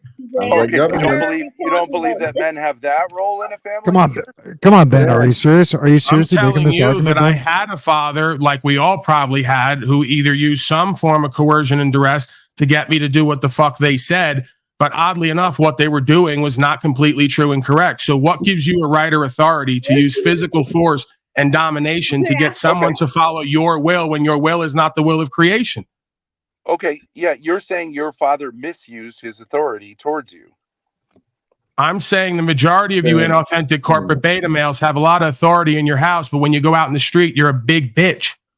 So why don't you keep the same energy of the bitch you are with the state in the home? I have no authority. I don't know why you're so insecure about me. Again, you don't have a right to put your hands on any other being who does not consent to that process. I don't see why that's such a contentious point. Okay, so you think a child needs to consent to being disciplined? Well, if I can't put my hands on a grown person without it being a violation, why is it okay with a defenseless being who you're supposed to protect? No, that's a good question. I like to hear him answer that. Is a father allowed to discipline his children? It's not about Yes. allowed or not, because the Why? only organization that can stop it would be the Yes or state or the no? community or neighbors. I'm It's a asking you a yes or no, logical sir. question. If Hello. putting your hands on another grown adult is wrong, why is it okay when it's a Nobody defenseless said anything child? about a grown adult. We're I talking don't about think children. it's wrong. I know. Is it How children? does it become morally okay? I'd like to please let's pause for a moment, okay? I like the timeout. It really put me in my spot there. Thank you. Well, actually, here Same that's me, I'm, same I'm me such too. a good MK Ultra fucking slave. Thank you. the idea is to let's join back in the present. And if a man is an authority in the home, he's not going to be using violence and punishment on those in his household. If people Never. are out of line, he can learn how to communicate effectively and bring people into peace in the moment. That's the goal, at least, that I've been working on myself. Right. Ben So he could can also only use learn some words. self-control, and instead of kicking only his use daughter words? who's in her 20s, he could just turn the Here we bitch go. out. Here we go. Here He we could go. just turn the bitch out and let her be a grown woman and get it however she lives. What Okay, does but turn the that's Because bitch you out mean? folks can't live with each other and without each What other. does that's a- turn the bitch But out that's a mean certain exactly? form of violence as well. Throwing someone out of your house. That's a Really? A Is it? 21-year-old woman is a form of Having- violence by letting her go off and be a grown adult and not being a toxic, codependent, bad influence, and also Ooh. exerting your tyrannical false authority and physical power? It's ridiculous. Well, okay. That's- You have no It's idea what it means to be a man. You have no idea what it means to be a father. And this is why we're in Right. slavery and genocide, and we got a generation of whores running around who don't know Hold on a second. themselves and what a man is. Hold on a second. Are you a father? Are you a father, Paul? Hey, I don't Toilet really think I have to doesn't be matter. talk about objective What- right from you know what? wrong. This is He just- has daddy So issues, you're that's not for a sure. father. Hello. So you're not a father. You're telling him Hello. how to be one. Hello. You're telling him how to be one. You're not. A father is a man first. Now wait a Amen. second. What Amen. if a woman like Noelle freely chooses to be with a man and wants to submit to his authority, including the implication if she's way out of line that he will check her physically? Is Ben. she not allowed to engage in a relationship like that? Hey, Ben, go. Yes, in your world, absolutely. People can be abusive to each other. They can seek abuse. But here's what I know. This nonsense of punishing fathers, it creates children who are dependent upon authority. And Ben, you and your daughter, fortunately, you have codependent patterns that are just not healthy. Yep. I'm interrupting the conversation. So No, you're not interrupting the conversation. Well, I mean, you threw him out, but nothing you're saying I can disagree with. You know me, I'll be the first one to disagree. If it's necessary, but that's codependency. You're talking about codependence. yes. he's doing it now. Why did it get thrown out? I don't get it. Because Now that it nobody seems- speaks. Yeah, I've been trying and trying. Yeah. Ben? I don't know. I think I'm There seems- respectful. I mean, I- are you I jealous know- of their relationship, Jack? Since you don't have one with your son.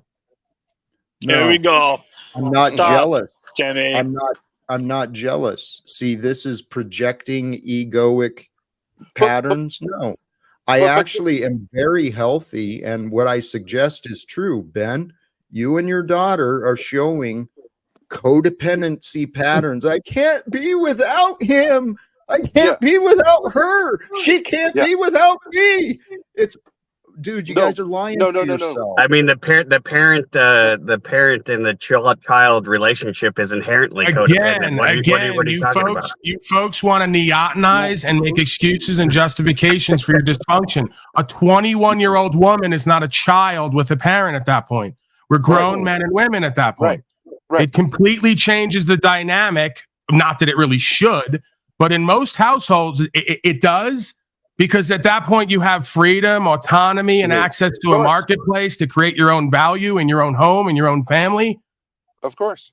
But can you answer my question about Noelle? If she wants to be with a man under his authority, you say that's wrong. No. Why is the presumption that just because the other dysfunctional member of the two-party system agrees to some dysfunction makes it ethical, moral, or suggestible? Okay, so you're Yeah, saying there's it's the presumption dysfunctional there. if a woman wants to have that relationship Yeah, if a with the pimp man. and a hoe want to get What are together we and the hoe doing? agreed she can get beat because daddy's right sometimes and she's Right. got to learn, it goes on every day. And you have the right to do that, maybe. It doesn't make it functional or suggestible. Right. Or Well, moral. Ben, actually, you're looking for Ben. It sounds like you're really fishing because you seem to place, well, those who place belief in authority, they give a lot of power to opinions, and it seems like you're really trying to get opinions to confirm that it's okay to be abusive with people that we love, and I suggest it's not. And here, let me offer, please, the other side of no. the dependency I suggested.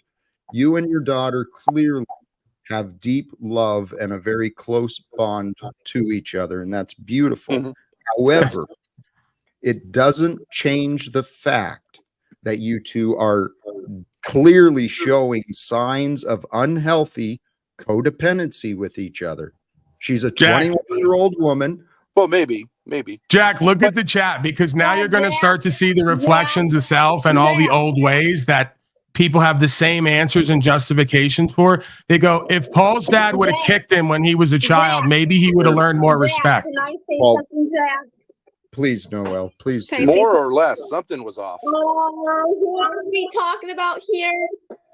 I'm confused. 21 women? What the heck is... See, some of these bitches just need to get smacked around. I mean, it's just a matter of fact. Jack, what is going on? It's Tell me. Ben is here on the panel, and his daughter is who is being discussed. Yeah. You know, here's an interesting thing about my daughter. When I was in jail, and I haven't been able to contact her since then, she's been a very productive person. So, she cleaned up. She got things together. We have to move out of where we are. So I understand you could say it looks codependent, but I actually think it can be healthy. I don't think it's a crazy thing to say that most women should be under the authority of either their father or their husband. I think that's a normal understanding of Where does that authority come from? Comes from God. Right? And how many of you inauthentic corporate beta males are living in a godly way to presume that a woman would willingly or unwillingly submit to your false authority? Well, Yeah. Most of you are devilish, demonic children of the state, and then you presume some false authority in a home that a woman's supposed to submit to. You have some arrogance and ignorance and pride on you. Okay, I understand you can make speeches, but why don't you just respond? Can't you think that any authority is wrong? Truth is the No. only authority. What if I submit myself to so much better at my craft, and I submit truth, Ben, that man, and Ben doesn't listen. What's wrong with that? Yeah, he's babbling in beta male language. I know. Yeah, what, Ben? Ben, the only authority that matters is the truth. Facts. God is the authority that reveals the truth. Thank you. Right. Okay, Thank what is you. the truth of human nature? The truth of human nature Ben, on your male definitions, Ben, please. It's obviously true. I've been patient with you. Then he goes on to admit that as soon as he's out of the picture, his daughter becomes more productive. I wonder why. I didn't say more productive. Wait, Jack, what's wrong with his daughter? Excuse me. She was born to him. She's actually a very creative and talented young lady. But how do you think she got that way?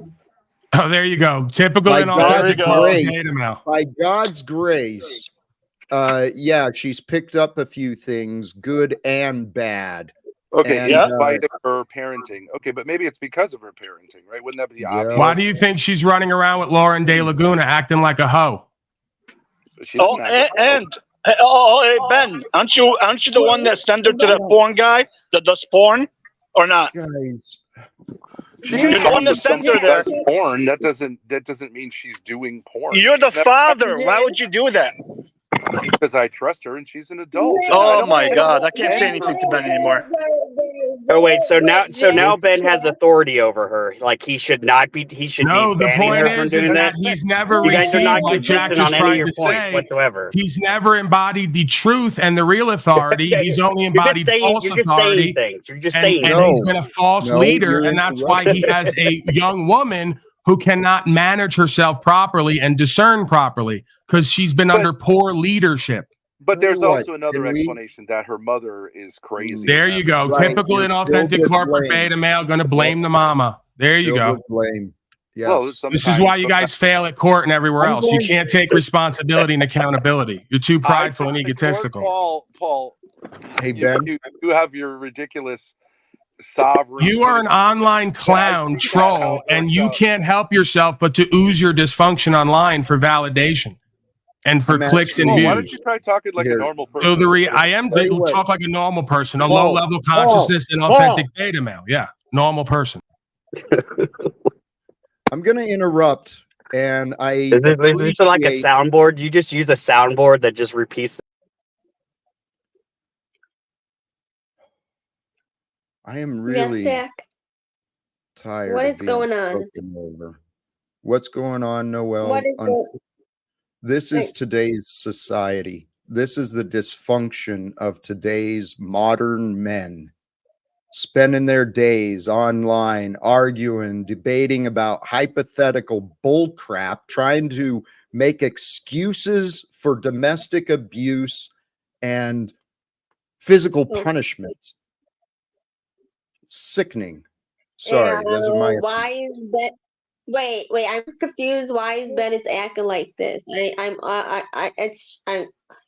okay.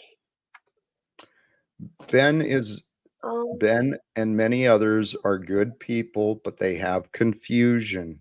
It's my theory. God has brought us all together to help deal with each other and to help each other through our confusion, but we're not getting very far when everyone's over talking each other and nobody's really thinking about what's being said. So that's why I interrupted. Thank you. It feels better without that combative energy, doesn't it? Yeah. Yes, it does. Yes, it does. What did you want to offer? I don't know I don't know why is 21-year-old girl. I don't know what about that story is. I'm confused Don't worry about now. it. Don't let it Okay. don't let it confuse you. Don't let it concern you. It was just you picked up some of the experience of today. And today, by God's grace, here we are again today. Yep. Hey, I put people in the back, and I'm actually feeling like maybe it is time to start wrapping up because there's the local chapter of Veterans for Peace and some other organizations are doing some things downtown regarding the U.S. funding of the conflicts in Israel. So, and I've got the Veterans for Peace meeting this evening. So, all right. What is that for? What's that, Noelle? What is that for? Veterans for Peace. It's this organization that I deeply, their mission is what I carry in my heart. It's started by men and women who raised their hand, served in the military, and then by God's grace, we learn different things. And so the purpose of Veterans for Peace is to help educate the public on the true costs of war. The true costs of war are our souls, our futures. So tonight, and excuse me, I have another question. Why was Ben bringing up my name? I'm confused. I'm not part of that conversation. you were the female on the panel.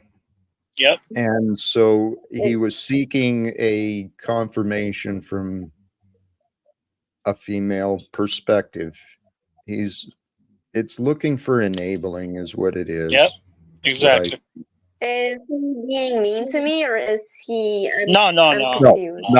no. I Jesus. don't believe Ben is being mean at all. I think No, he's no. got actually a pretty decent heart. Just like many people, there's a lot of people we've allowed ourselves to become confused about what is right and what is not. That's true. Jack, I know you got to wrap up, so can I say something and leave? Please do, brother. Please. All right. So, Noelle, I never met you before. It's the first time I think hi. But Hi. I know to me, yeah, hi. I know for a fact, we talked about this before, that the woman is the trust. The trust. She has also the baby and the children, correct? Through her trust. A man's supposed to protect her at all times. Yeah. Father, husband, doesn't matter what is Yeah. a brother. She's the trust. So stop thinking it's okay to kick a woman or use force on any woman or on anybody. It doesn't matter. Any human being. By all that, you have a great deck, and it was nice talking to you, Noelle. Bye. Thank you, Nice brother. talking to you too. God bless you, Tarek. Miss Noelle? So is it right to do not do that, or is it right to stop doing that in this world? I'm confused. I'm really confused. I'm not sure what question you're pondering.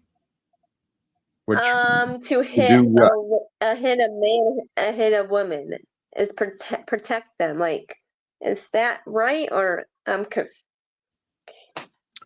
I believe when every moment is going to be different, and our Creator has brought forth everything that could be. I know that men and women right now are putting their bodies, their lives in danger in the service of what they believe to be true in the defense of the nations or the corporations. So Why myself, well, I believe mankind has been deceived. I believe that war is not the answer for our future. The only victory that can be known is when peace is found. There's no victory in a time of war. All there is destruction. And True. Ending wars and bringing forth reform, I'm pretty sure this is God's plan for humanity. It's the purpose I found for myself. I really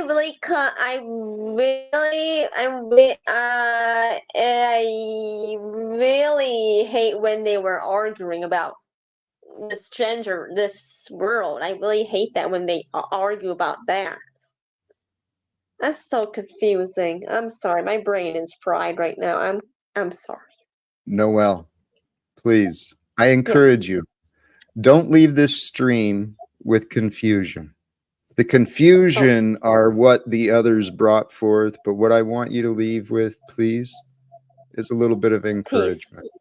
A little peace, yep, a little encouragement, a little positivity. Smile. You've got a beautiful smile, my friend. Thank you, Jack. All right. I'm going to put you in the back and I'm going to wrap up. Yeah.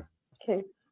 I'm going to wrap up. So thank you, Noelle, to everyone who joined the stream today. It got a little interesting, a little crazy. I hope I didn't cause too much offense. I know it seems whatever I try and do, people find things to complain about. But hey, I'm starting to love that part of my life. I really am. You know why? Because I practice the belief, brothers and sisters. I practice the belief that God is with me. And I want you to consider that God is with you too. And wherever God is with you, well, God is there in all of its glory, all of its perfection, all of its power. It's a matter of, do you know what is true? The only thing we can ever know, brothers and sisters, is the present moment. So again, in this idea of self-development, in the topic of a clear conscience, it starts with some self-evaluation, some inner work. Sit peacefully and judge yourself honestly. Are you pleasant to be alone with? If you're not pleasant to be alone with, well, guess what? You are a casualty of war. It means that you have unresolved facts, unresolved disputes, unresolved judgment in your mind. The best way to clear your conscience is to seek for the excuses and blame, and get rid of them, detach from them, let go of the worldly ways, let go of the past, and accept yourself in the wholeness of who you are today. What prevents us from finding pleasantness in our isolation and in our periods of loneliness, what prevents the pleasantness is moral corruption, moral impurities. There are consequences to telling lies. There's consequences to doing harms. We want to do no harms. And as long as we're doing no harms, as long as we're moving with intention and purpose, with love guiding our way, as love guides us through the facts, through the day, and what the world shows, well, love is the way of Christ. The way of Christ is to lead us from sin, from corruption, from fear, from deprivation, from lack, because truly, the kingdom of heaven is. Jesus is here. The presence is eternal. The knowing of God is found through the truth. So the way to a clear conscience, it's very simple. So simple, the ego will resist. But the path to the clear conscience is a humility towards that which is true. And my brother, Nude Guru, all of you who tune in, sincerely, blessings to you. Thank you. My love, my appreciation for all of you. Let's wrap this up and we will continue on. For those who are able and willing, make sure, do the subscribe thing, hit the notification. Let's check back in again in the future and we'll see what happens, because this Talcottian adventure, it's continuing as far as I know, and it's my prayer, by God's grace, we will be experiencing a world, a glorious world where love is known and shared, because we all live with love and share freely, joyfully, and excitedly. Have a beautiful night, brothers and sisters. Be safe and return again. Choose love. Peace for everyone, and live without fear. God bless us all, and thank you.